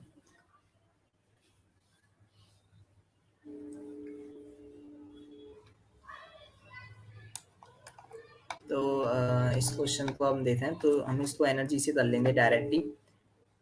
कि हमें पता है, अब जैसे हमें पता है हम वैसे पोटेंशियल एनर्जी का फॉर्मूला जो होता है इलास्टिक पोटेंशियल एनर्जी का, इलास्टिसिटी में जो पढ़ते हैं हम, वो फॉर्मूला हम कैसे निकालते हैं। उसके लिए सीधा तरीका होता है कि हम स्प्रिंग एनर्जी का फॉर्मूला हमें पता होता है। वर्क पावर एनर्जी में स्प्रिंग एनर्जी का फॉर्मूला होता है हाफ के एक्स स्क्वायर, हाफ के इंटू में एक्स स्क्वायर। के होता है स्प्रिंग कांस्टेंट, एक्स होता है जो मतलब चेंज इन लेंथ है या फिर डिस्प्लेसमेंट जो होता है वो। तो हाफ के एक्स स्क्वायर होता है। यहाँ पे भी वही है, इलास्टिक पोटेंशियल एनर्जी का फॉर्मूला भी वही है, हाफ के एक्स स्क्वायर की जगह है।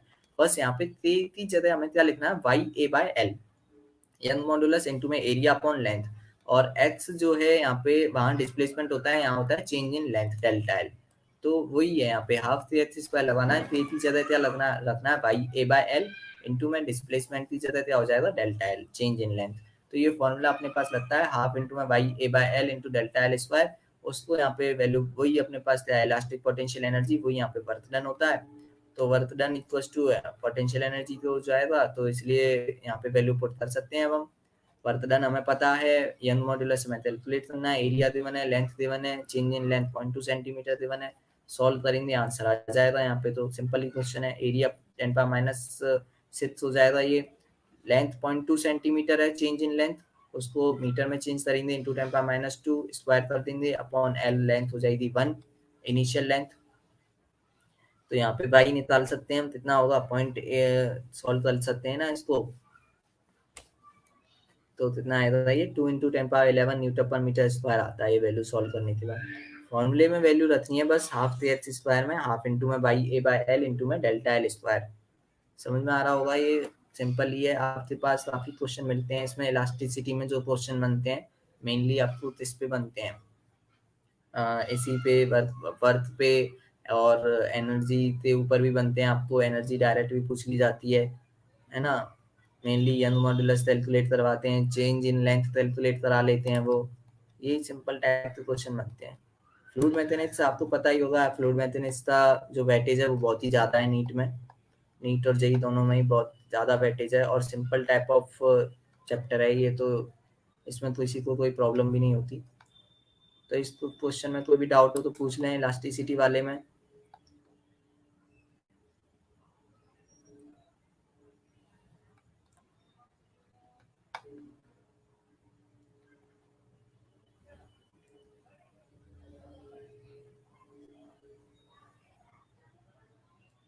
किसी को भी कोई डाउट हो तो पूछ लें इस क्वेश्चन में।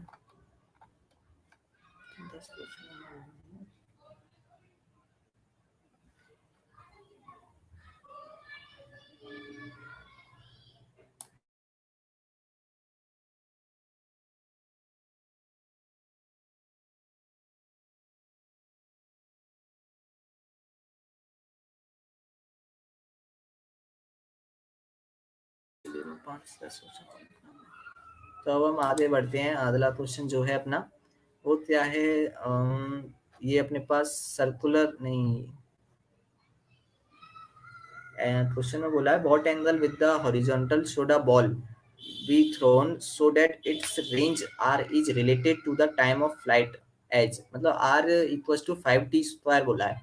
तो यहाँ पे आर जो है वो है रेंज, ठीक है। रेंज होती है ये काइनेमेटिक्स से, अपनी जो अपने हॉरिजॉन्टल मोशन प्रोजेक्टाइल मोशन जो पढ़ते हैं, प्रोजेक्टाइल मोशन से एक क्वेश्चन है। तो रेंज जो है वो इक्वल है इससे 5t स्क्वायर थे।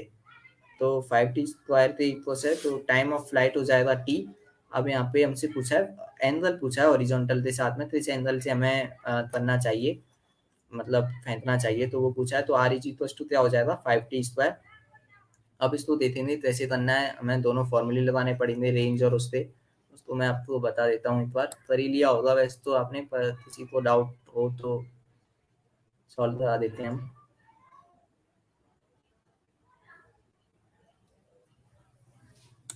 तो ये अपने पास में सॉल्यूशन है इसका। तो सबसे पहले हम क्या करेंगे इसमें, आर अपॉन टी स्क्वायर बोला है, are is equal to 5t², तो आर अपॉन टी स्क्वायर की वैल्यू हम निकाल लेंगे। आर अपॉन टी स्क्वायर के लिए क्या वैल्यू आएगी, तो रेंज जो है वो क्या है अपने पास, रेंज का formula, range, time of flight और हाइट के 3 फॉर्मूले हम पढ़ते हैं जो है प्रोजेक्टाइल मोशन में। इन 3 फॉर्मूलों पर ही पूरी प्रोजेक्टाइल मोशन मतलब निर्भर है एक तरीके से। रेंज का फॉर्मूला क्या होता है, U square sine square theta by 2g, मतलब U square sine 2 theta by G, ये होता है। टाइम ऑफ फ्लाइट का formula 2u sine theta by G, ये होता है। और जो है हाइट का formula U square sine square theta by 2g, ये फॉर्मूला होता है। 3 फॉर्मूले होते हैं, रेंज का u square sine 2 theta by ji, time of flight का 2u साइन थीटा बाय जी, है ना, और जो हाइट है उसका you square sine square theta by 2g। थोड़ा बहुत चेंज है पर तीनों फॉर्मूले इंपॉर्टेंट। अब r अपॉन टी स्क्वायर करना है तो वो वैल्यू निकाल लेंगे, r की जगह रखा U square sine 2 theta by ji, time of flight 2u sine theta by G का स्क्वायर कर दिया। स्क्वायर करेंगे तो देख सकते हैं यहाँ पे नीचे हो जाएगा ये यू स्क्वायर ऊपर, यू स्क्वायर नीचे कट जाएगा, ये तो है ना, ऊपर है साइन 2 थीटा, नीचे हो जाएगा साइन स्क्वायर थीटा। ठीक है, नीचे जो है अपने पास अब 2 का स्क्वायर होगा 4, और नीचे ऊपर है अपॉन जी है, नीचे हो जाएगा जी स्क्वायर, एक जी से एक जी कट जाएगा, तो ये अपने पास में आएगा जी ऊपर जाएगा, है ना, नीचे से ऊपर ले जाएंगे तो जी, और 4 नीचे, तो जी/4 हो जाएगी ये वैल्यू काटने के बाद, और इधर sine 2 theta upon sine square theta, ये वैल्यू आ जाएगी। अब जी की वैल्यू कितनी है 10, तो जी की वैल्यू रख दी 10 अपॉन 4 इंटू में साइन 2 थीटा की वैल्यू क्या होती है 2 साइन थीटा कॉस थीटा, ठीक है, अपॉन साइन स्क्वायर थीटा क्या होता है साइन स्क्वायर थीटा ले दिया, एक साइन से एक साइन कट जाएगा, तो क्या बचेगा cos theta upon sine theta, cos theta upon sine theta क्या होता है कॉट थीटा। ठीक है, यहाँ पे ये 2 से 4 गया 2 टाइम्स, 2 से ये 10 गया 5 टाइम्स, तो ये आ जाएगा 5, तो टोटल वैल्यू कितनी आएगी 5 कॉट थीटा। तो यहाँ से r अपॉन टी स्क्वायर का जो वैल्यू है वो आ जाएगी 5 कॉट थीटा। ये अपने पास ये रिजल्ट की तरह बन गया थी, r अपॉन टी स्क्वायर क्या होता है 5 कॉट थीटा होता है ना। अब हमारे पास कोई भी क्वेश्चन आए, r is equal to 5 two square, r is equal to इतना टी स्क्वायर, ऐसे कोई भी क्वेश्चन पूछा जाए ना, तो हम डायरेक्ट लगा सकते हैं r अपॉन टी स्क्वायर की वैल्यू 5 कॉट थीटा के इक्वल्स होती है। ये फिक्स है वैल्यू, क्योंकि हमने फॉर्मूलों से निकाली है रिलेशन, 5 कॉट थीटा के इक्वल्स है। अब क्वेश्चन में बोला r is equal to 5 t square, r upon t square कितना होता है 5, r अपॉन टी स्क्वायर की वैल्यू कितनी है 5 कॉट थीटा, तो वैल्यू पुट कर दी यहाँ पे, 5 is equal to 5 cot theta, और कॉट थीटा की वैल्यू कितनी हो गई 1, जब कॉट थीटा 1 है तो थीटा की वैल्यू कितनी आई थी 45 डिग्री। बस इतना सा सॉल्यूशन है। कि हमने क्या दिया यहाँ पे r अपन टी स्क्वायर तो ही सॉल्व कर लिया, पूरा क्वेश्चन ही हमने क्या बना लिया एज अ फॉर्मूले की तरह बन गया कि हाँ r अपन टी स्क्वायर 5 कॉट थीटा के इक्वल्स है ना, तो 5 कॉट थीटा के इक्वल्स कर दिया, ये आ जाएगा अपने पास यहाँ से। कॉट थीटा और टेन थीटा की जो वैल्यू है वो 45 डिग्री में 1 होती है, ये हमें पता ही है यहाँ से। तो सिंपल ही है क्वेश्चन, कोई डाउट हो तो फिर भी पूछ लें। प्रोजेक्टाइल मोशन काफी इंपॉर्टेंट है, काइनेमेटिक्स से आपको एक आध क्वेश्चन तो दिख ही जाता है, एक या दो क्वेश्चन तो नीट में तो, और जेई में भी आते हैं, तो इसलिए प्रोजेक्टाइल मोशन, रिलेटिव मोशन है, ये काफी इंपॉर्टेंट होते हैं इसमें।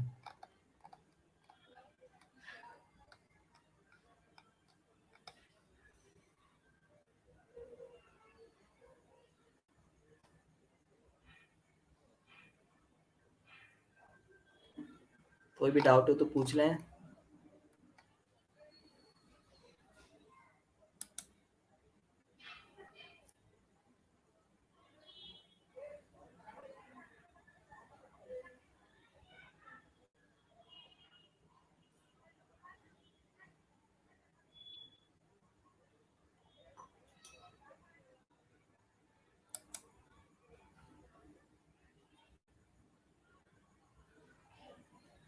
कोई डाउट नहीं है तो अब हम आगे बढ़ते हैं क्वेश्चन पे।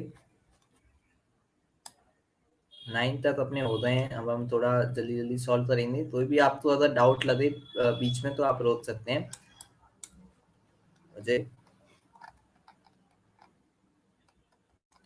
अब अपने पास ये क्वेश्चन है अगला, कॉलिजन मतलब पे है ये लगभग क्वेश्चन सिंपल ये भी थी। दीज आर 500 आइडेंटिकल ब्लॉक हैं जो एक इक्वली स्पेस पर रखे हुए हैं, मतलब एक के बाद एक हमने 500 ब्लॉक रखे हैं, है ना, और उनके बीच की डिस्टेंस सेम है, इक्वली डिस्टेंस पे रखे हैं स्पेस पर। Initially all the block are rest, शुरू में वो सारे रेस्ट पर है।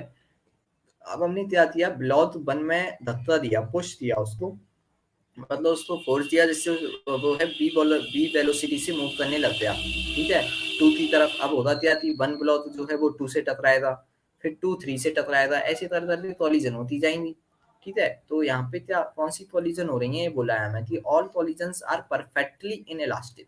अब हम जब सेंटर ऑफ मास कॉलिजन पढ़ते हैं तो कॉलिजन पूरा चैप्टर है, कॉलिजन में हम अलग अलग टाइप की कॉलिजन्स पढ़ते हैं कि हाँ, सबसे पहले हमारे पास में इलास्टिक कॉलिजन होती हैं, कंप्लीटली इलास्टिक कॉलिजन होती हैं, ठीक है, और कंप्लीटली इन इलास्टिक या परफेक्टली इन इलास्टिक कॉलिजन होती हैं, अप्रत्यास्थ, पूर्णतः अप्रत्यास्थ टक्कर हिंदी में जिसे हम बोलते हैं, पूर्णतः अप्रत्यास्थ संघट्ट जिसे बोलते हैं कॉलिजन, ठीक है। तो परफेक्टली इन इलास्टिक कॉलिजन में हमें पता होता है कि यहाँ पे क्या होता है कि जो परफेक्टली इन इलास्टिक है, यहाँ पे जो बॉडी है, ब्लॉक है, वो क्या हो जाते हैं, मर्ज कर जाते हैं, यानी ज्वाइंट हो जाते हैं कि 1 और 2 अगर बॉडी टकराएंगी, दो बॉडी, तो वो कॉलिजन के बाद आपस में चिपक जाएंगी और सेम वेलोसिटी से मूव करने लग जाती है। परफेक्टली इनइलास्टिक का मतलब ये होता है कि यहाँ पे रिफॉर्मिटी जो होती है वो 0% होती है, रिफॉर्मेशन नहीं आता, है ना। टक्कर के समय में जो स्थिति होती है कॉलिजन के टाइम पे, वही कॉलिजन के बाद होती है, दोनों बॉडी एक साथ में जुड़ी हुई रहती हैं और सेम वेलोसिटी से चलती हैं, यानी 1 और 2 ब्लॉक अगर टकराएंगे और अगर परफेक्टली इनइलास्टिक कॉलिजन हो रही है तो टकराने के बाद, कॉलिजन के बाद वो दोनों साथ में सेम वेलोसिटी से मूव करने लग जाएंगे, ये बात होती है। और जब ऐसे फिर 1 और 2 का एक कंबाइंड ब्लॉक बन गया, अब वो जब 3 से टकराएगा तो 3 भी उसके साथ कंबाइन हो जाएगा और सेम वेलोसिटी से चलने लग जाएंगे, ऐसा होता है यहाँ पे। कॉलिजन में जो है वो दूसरे ब्लॉक से चिपकते फिर सेम वेलोसिटी से जो है एक कंबाइंड बॉडी के रूप में बॉडी मूव करने लग जाती है, ठीक है। तो यहाँ पे final velocity of the combination पूछा है। अब ऐसे कर करते 1 और 2 का कॉम्बिनेशन बनेगा, फिर जो है 3 के साथ में कॉम्बिनेशन बन जाएगा, फिर 4 के साथ, ऐसे करके पूरा 499 तक कॉम्बिनेशन बनेगा एक सभी ब्लॉक्स का, और वो 500 वाले ब्लॉक से टकराएगा। अब उसके बाद तो क्या वेलोसिटी होगी वो यहाँ पे पूछी है, तो उसके लिए हमें क्या करना पड़ेगा कि हमें फर्स्ट और लास्ट में क्या लगा सकते हैं, हम मोमेंटम कंजर्वेशन लगा सकते हैं, संवेग संरक्षण, है ना। फर्स्ट और लास्ट में हम संवेग संरक्षण लगा देंगे भाई। फर्स्ट कॉम्बिनेशन लास्ट कॉम्बिनेशन में जो है वेलोसिटी जो मोमेंटम है वो हमेशा क्या रहेगा, कंजर्वेशन, ये तो है भाई। पूरे कॉलिजन में हम कौन सा फॉर्मूला लगाते हैं, मेनली मोमेंटम कंजर्वेशन रहता है, तो वही लगा देंगे यहाँ पे भी। एम वी इनिशियल था बराबर कर देंगे फाइनल थी, कैसे करेंगे वो देख लेते हैं, और यहाँ पे आंसर आ जाएगा अपने पास अभी।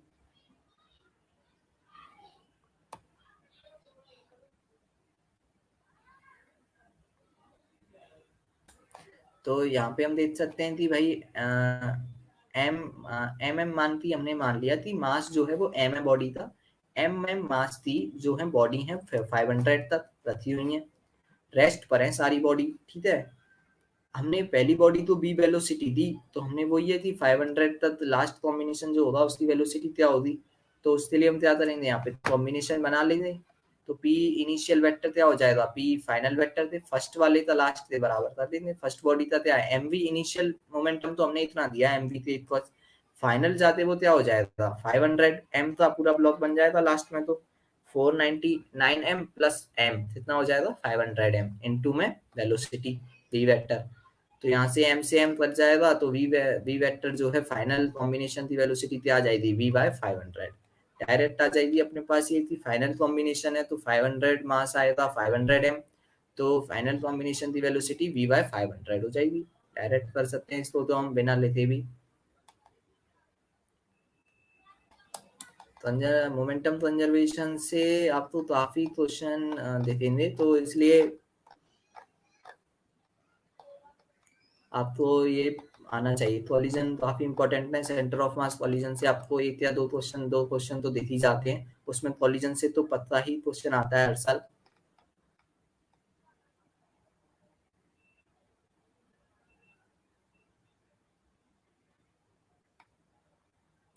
तो किसी को भी डाउट हो तो पूछ सकते हैं।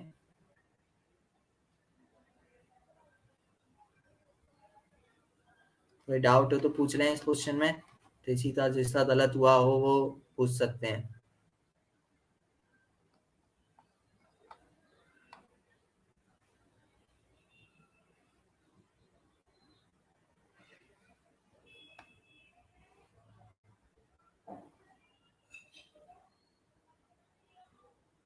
पेपर आप लोगों को ज्यादा टफ तो नहीं लगा ये जो हुआ था आपको 19 जून को? अगर तो ये ज्यादा टफ पेपर लगा हो तो हम आपको पेपर और भी इजी करेंगे फिर अगली बार से, अगर ऐसा है तो। और अगर सही था तो हम फिर और इम्प्रूव करने की कोशिश करेंगे अगली बार पेपर में, अच्छे क्वेश्चन और देंगे आपके लिए।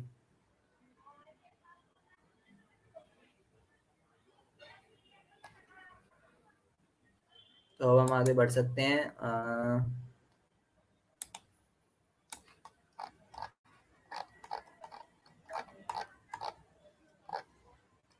अगला क्वेश्चन जो है वो क्या है इसमें, ये आपका काइनेमेटिक्स से ही है। रेन मैन प्रॉब्लम जो होती है, मतलब रिवर प्रॉब्लम वाला क्वेश्चन है ये, रिवर मैन प्रॉब्लम वाला। इस ये काफी इंपॉर्टेंट पोर्शन है काइनेमेटिक्स के अंदर। क्या है इसमें थी, a man crosses a 320 metre wide river perpendicular to the current in 4 metre. तो हमें पता है दो तरीके से नाव जो है नदी को पार करता है, जो है मैन। एक तो परपेंडिकुलर जाता है शॉर्टेस्ट टाइम में, शॉर्टेस्ट डिस्टेंस में। तो परपेंडिकुलर जा रहा है जो होता है अपने पास शॉर्टेस्ट डिस्टेंस वाला है ना, ये होता है। तो 4 मिनट में कर रहा है ये परपेंडिकुलर जाते। If in still water he can swim the with the speed of 5/3 times that of the current. यानी दो कंडीशन है थी, एक तो होती है थी जो है मैन व्यक्ति जो है वो रिवर में, नॉर्मल जो रिवर है, स्टिल रिवर है जो रुकी हुई है, जो फ्लो नहीं कर रही, उसमें जब मतलब तैरेगा तो उसकी क्या स्पीड होगी। और एक मतलब कि फ्लो करती हुई रिवर में जो है व्यक्ति जब स्विम करेगा तो क्या स्पीड होगी। इन दो स्पीड आती हैं, एक तो आती है मतलब कि आपके रिवर के रेस्पेक्ट में, और एक आती है जो एक्चुअल स्पीड होती है मैन की। तो यहाँ पे मैन की जो एक्चुअल स्पीड है ना वो 5/3 टाइम्स है किसकी, करंट के रेस्पेक्ट वाली के। तो ये चीज ध्यान दे बने। अब इसमें पूछा है speed of current, speed of current पूछा है, नहीं रिवर की जो स्पीड है वो पूछी है मीटर पर मिनट में, मीटर पर मिनट में पूछी है, ठीक है। मिनट दिया है तो यहाँ पे सेकंड में चेंज करने की जरूरत नहीं है, क्योंकि मीटर पर मिनट में ही हमें स्पीड पूछी गई है। तो यहाँ से हम देख सकते हैं। अब कैसे करेंगे इसको मैं एक बार बताता हूँ। रेनमैन प्रॉब्लम के क्वेश्चन काफी इंपॉर्टेंट होते हैं आपके लिए, तो अच्छे से समझ लेना जिसका भी गलत हुआ हो। तो क्या है अपने पास, सबसे पहले हम एक रफ डायग्राम बनाएंगे। यहाँ पे रफी डायग्राम बनाना है हमें। एक नदी टैप बना दी ऐसे करते हमने। अब हमें पता है इसकी जो विड्थ दी है वो 320 मीटर दी है, चलो ठीक है ये बात। अब दूसरी चीज जो है, हमसे क्या पूछा, परपेंडिकुलर जा रहा है ना। तो यहाँ पे और क्या है अपने पास, अब velocity of man with respect to, अब हमें क्या है वेलोसिटी ऑफ मैन दी है विद रेस्पेक्ट टू, मतलब the velocity of man still water में, मतलब एक्चुअल वेलोसिटी वी एम मान लिया इसको। जो रिवर की रेस्पेक्ट, रिवर की वेलोसिटी से कितना है, 5/3 टाइम्स है। तो यहाँ इक्वेशन बन जाएगी v M is equal to 5/3 VR। ठीक है, ये चीज यहाँ पे आ गई। अब हमें क्या चाहिए कि भाई जब व्यक्ति जो है अपने पास मैन जो है वो रिवर को क्रॉस कर रहा है, तो ये तो बहती हुई रिवर है। तो यहाँ पे जो वेलोसिटी आई थी वो कौन सी आई थी, velocity of man with respect to river, respect to river, river के रेस्पेक्ट में लेनी पड़ेगी। और हमें गिवन कौन सी है, वेलोसिटी ऑफ मैन जो स्टिल वाटर में, तो हमें respect to river velocity find करेंगे। तो उसके लिए क्या करेंगे, वी एम बाय आर है ना, मैन की speed, speed of man with respect to river. तो क्या होगा, v m minus v r. V M की वैल्यू क्या है, 5/3 VR माइनस वी आर हो जाएगा, तो ये वैल्यू आ जाएगी 4/3 VR। V m by v r जो है वो वैल्यू कितनी आ जाएगी अपने पास, 4/3 VR अपने पास में, ये वैल्यू यहाँ से निकल के आ जाएगी, ठीक है। तो यहाँ पे वी एम बाय, अब हमें वी आर जो है उसको हमने क्या मान लिया, यू, यू मान लिया उसको। यू क्या है अपने पास में, जो है मतलब वी आर रिवर की वेलोसिटी यू मान ली हमने। तो उसको जो मैन मैन की वेलोसिटी रिवर के रेस्पेक्ट में कितनी है, 4/3 U। और रिवर की वेलोसिटी सीधी बह रही है तो यू हो गई। अब हमें पता है कि 4/3 U इक्वल टू क्या होगा, भाई वेलोसिटी इक्वल टू क्या होता है, जो है अपने पास डिस्टेंस अपॉन टाइम। अब यहाँ परपेंडिकुलर जा रहा है तो उसको 4 मिनट लग रही है, परपेंडिकुलर डिस्टेंस पता है 320 मीटर, डिवाइड बाय हो जाएगा टाइम 4, तो यहाँ से आ जाएगा 80 आ गई है। वेलोसिटी ऑफ क्या man with respect to river कितनी 80, और उसको इक्वल्स कर दिया 4/3 यू थे, तो यू की वैल्यू कितनी आ जाएगी, यहाँ से सॉल्व कर सकते हैं उसको, 60 मिनट यहाँ पे सॉल्व करके आ जाएगा अपने पास।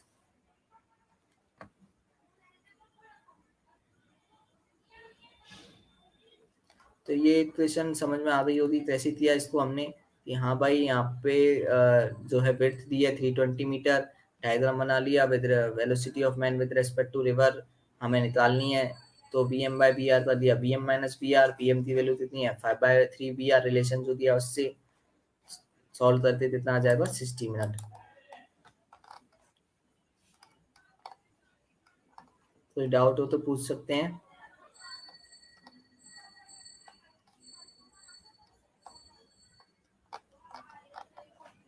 ये रिवरमैन प्रॉब्लम वाले क्वेश्चन है, आपको काफी ज्यादा पूछे जाते हैं क्वेश्चन आपसे।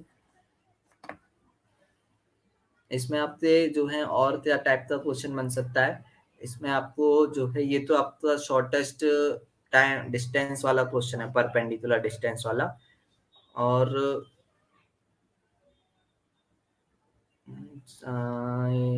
और इसमें आपके पास में एक शॉर्टेस्ट टाइम वाला क्वेश्चन बनता है। शॉर्टेस्ट टाइम वाला जो क्वेश्चन है उसमें क्या होता है कि जो मैन है वो परपेंडिकुलर नहीं जाता है, ठीक है, एक एंगल पे जाता है रिवर पे, और उस एंगल को निकालना होता है हॉरिजॉन्टल के साथ या फिर वर्टिकल के साथ में एंगल होता है वो, तो उसके ऊपर हमारे पास में क्वेश्चन जरूर पूछे जाते हैं कि उसमें साइन थीटा की वैल्यू आती है अपने पास में परपेंडिकुलर अपॉन बेस से, तो इस वजह से ये होता है। तो रिपीट करने की बोल रहे हैं, मैं रिपीट कर देता हूँ एक बार क्वेश्चन को, डाउट है तो पहले हम बोलते हैं कि क्वेश्चन में क्या दिया है, गिवन क्या है, तो गिवन है अपने पास में कि एक बोला क्या था, मैं एक बार रिपीट करता हूँ कि एक मैन है जो रिवर में क्रॉस कर रहा है, पर परपेंडिकुलर जा रहा है रिवर के, परपेंडिकुलर डिस्टेंस में उसको क्रॉस कर रहा है, विड्थ दी है रिवर की 320 मीटर, है ना, रिवर की वेलोसिटी यू दी है, ठीक है, यू हमने मान ली है, और मैन की वेलोसिटी बोला है, जब स्टिल वाटर में जो वेलोसिटी है मैन की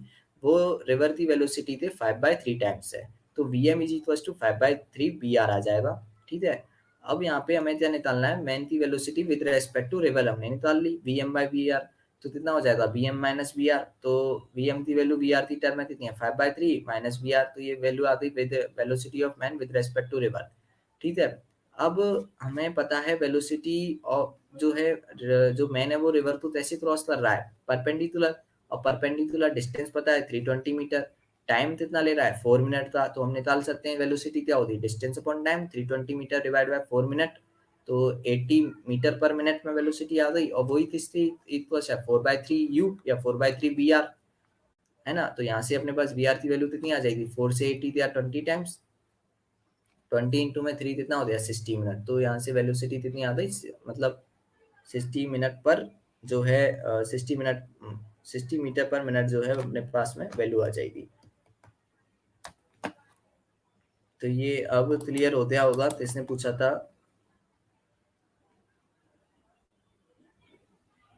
दिव्यांश वर्मा ने पूछा था, तो दिव्यांश वर्मा अब आपको क्वेश्चन समझ में आ गया होगा। लेकिन ये जो रिवरमैन वाले क्वेश्चन है ये बिल्कुल मतलब अच्छे क्वेश्चन होते हैं, पर सिंपल नहीं है, आपको फॉर्मेट पता होना चाहिए तो आपको आसानी से मिल जाएंगे इनके।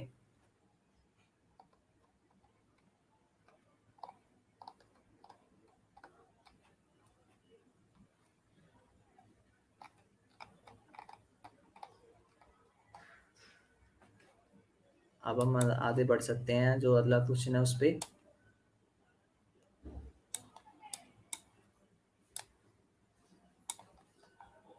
तो यहाँ पे अपने पास ये थ्योरेटिकल क्वेश्चन है, क्या है क्वेश्चन में, ये थोड़ा अच्छा क्वेश्चन है, थ्योरेटिकल ही है पर अच्छा है थोड़ा, कि when a bicycle is in motion and speeding up the force of friction, है ना, exerted by the ground on the two wheels in such that it acts, इसका मतलब क्या है, सबसे पहले देखते हैं कि ये बाईसाइकिल है ना, मूव कर रही है, वो चल रही है साइकिल, स्पीडिंग अप मतलब स्पीडिंग अप मतलब क्या है कि वो उसकी स्पीड बढ़ रही है, the force of friction exerted, और यहाँ पे फ्रिक्शन लग रहा है, ठीक है, ग्राउंड के द्वारा फ्रिक्शन यहाँ पे लग रहा है व्हील्स पर। अब इसमें फ्रिक्शन की डायरेक्शन पूछ रहा है कि फ्रिक्शन की डायरेक्शन फ्रंट व्हील पे और बैक व्हील पे कैसी होती, ठीक है। तो उसके ऊपर क्वेश्चन है, मतलब ऑप्शन बना दिए फिर चार कि हाँ भाई फ्रंट व्हील पे बैकवर्ड डायरेक्शन में, रियर व्हील पे फॉरवर्ड, फ्रंट व्हील पे फॉरवर्ड, रियर व्हील पे बैकवर्ड, या दोनों पे बैकवर्ड दोनों पे फॉरवर्ड डायरेक्शन। तो हमें वो फ्रिक्शन की डायरेक्शन फाइंड करनी है, जो फ्रिक्शन दोनों व्हील पे लग रहा है दोनों टायरों पे, उसकी क्या डायरेक्शन होती फ्रिक्शन की वहां पे, तो वो देखना है। और स्पीड अप है, ये भी समझ में आ रहा है कि हाँ स्पीड बढ़ रही है, तो स्पीड बढ़नी भी चाहिए और फ्रिक्शन भी लगे, तो उसके लिए क्या कंडीशन होगी, वो चीज यहाँ पे अब हम देखेंगे। इसको थ्योरेटिकल है, थोड़ा समझने का है क्वेश्चन, पर आपको समझ में आ जाएगा, इतना तो ही ज्यादा है नहीं टफ।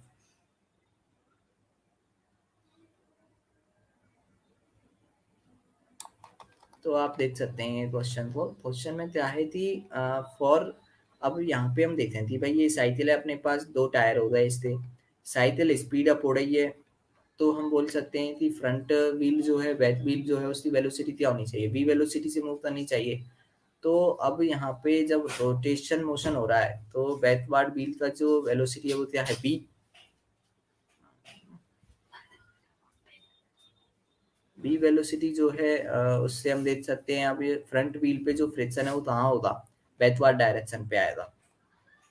और जो बैक मतलब रियर व्हील है, जो पीछे वाला टायर है अपने पास, उसकी उसके लिए फ्रिक्शन की वैल्यू कैसे फाइंड करेंगे, वो मेन है। तो उसको हम कैसे देखेंगे, वहां देखेंगे सबसे पहले हम ओमेगा की डायरेक्शन की कैसे मूव कर रहा है, ठीक है। ओमेगा की डायरेक्शन दिया जाएगा हमें कि भाई जो रियर व्हील है उसका लोअर पॉइंट है ओमेगा, उसका इंक्रीज होना चाहिए, ठीक है, क्योंकि हम लगातार साइकिल आगे बढ़ रही है, स्पीडिंग अप है मतलब आगे बढ़ रही है, तो ओमेगा इंक्रीज होना चाहिए, तो उसके लिए बी इंक्रीज होना चाहिए। अब बी इंक्रीज होने के लिए वेलोसिटी तब इंक्रीज होती जब फोर्स की डायरेक्शन वेलोसिटी के डायरेक्शन में होती या अपोजिट होती, डायरेक्शन में होनी चाहिए। वी की डायरेक्शन जब आगे की तरफ है, तो फोर्स की जो फ्रिक्शन है उसकी डायरेक्शन भी क्या होनी चाहिए, फ्रंट ही होनी चाहिए, मतलब सेम डायरेक्शन। जब फोर्स और जो है वेलोसिटी सेम डायरेक्शन में होती तभी तो इंक्रीज होती, या फिर जो बोल सकते हैं एक्सेलरेशन पॉजिटिव होगा, और अगर अपोजिट हो गई तो एक्सेलरेशन नेगेटिव में हो जाएगा। तो उस वजह से यहाँ पे हम देख सकते हैं भाई कि बैकवर्ड व्हील है, साइकिल स्पीड अप हो रही है, यानी स्पीड बढ़ रही है, तो यहाँ पे पीछे वाले टायर का ओमेगा इंक्रीज होना चाहिए, ओमेगा इंक्रीज होना चाहिए, तो जो है वेलोसिटी इंक्रीज होनी चाहिए, वेलोसिटी इंक्रीज होनी चाहिए, तो फोर्स की डायरेक्शन वेलोसिटी की डायरेक्शन में होनी चाहिए, तो फिर कहाँ होना चाहिए, मतलब फ्रंट डायरेक्शन में होना चाहिए, ये चीज समझ में आ रही है अपने पास, तो बोल सकते हैं। और फ्रंट व्हील के लिए हम क्या बोल सकते हैं कि तो हम यहाँ पे बोल सकते हैं कि यहाँ पे बैकवर्ड डायरेक्शन में क्या होगा, क्योंकि वेलोसिटी जो वो है अपने पास ओमेगा, वो पीछे की डायरेक्शन में है, ठीक है, तो उस वजह से यहाँ पे आएगा। तो मेन अपने पास रियर व्हील का है, वो आपको समझ में आना चाहिए कि हाँ क्या है चीज।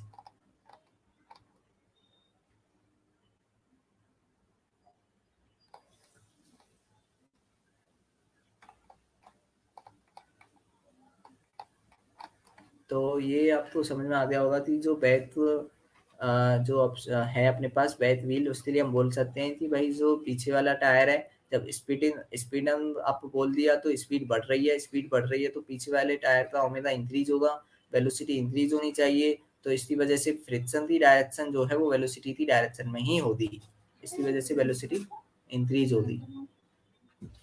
तो इस क्वेश्चन में कोई भी डाउट हो तो पूछ लें। तो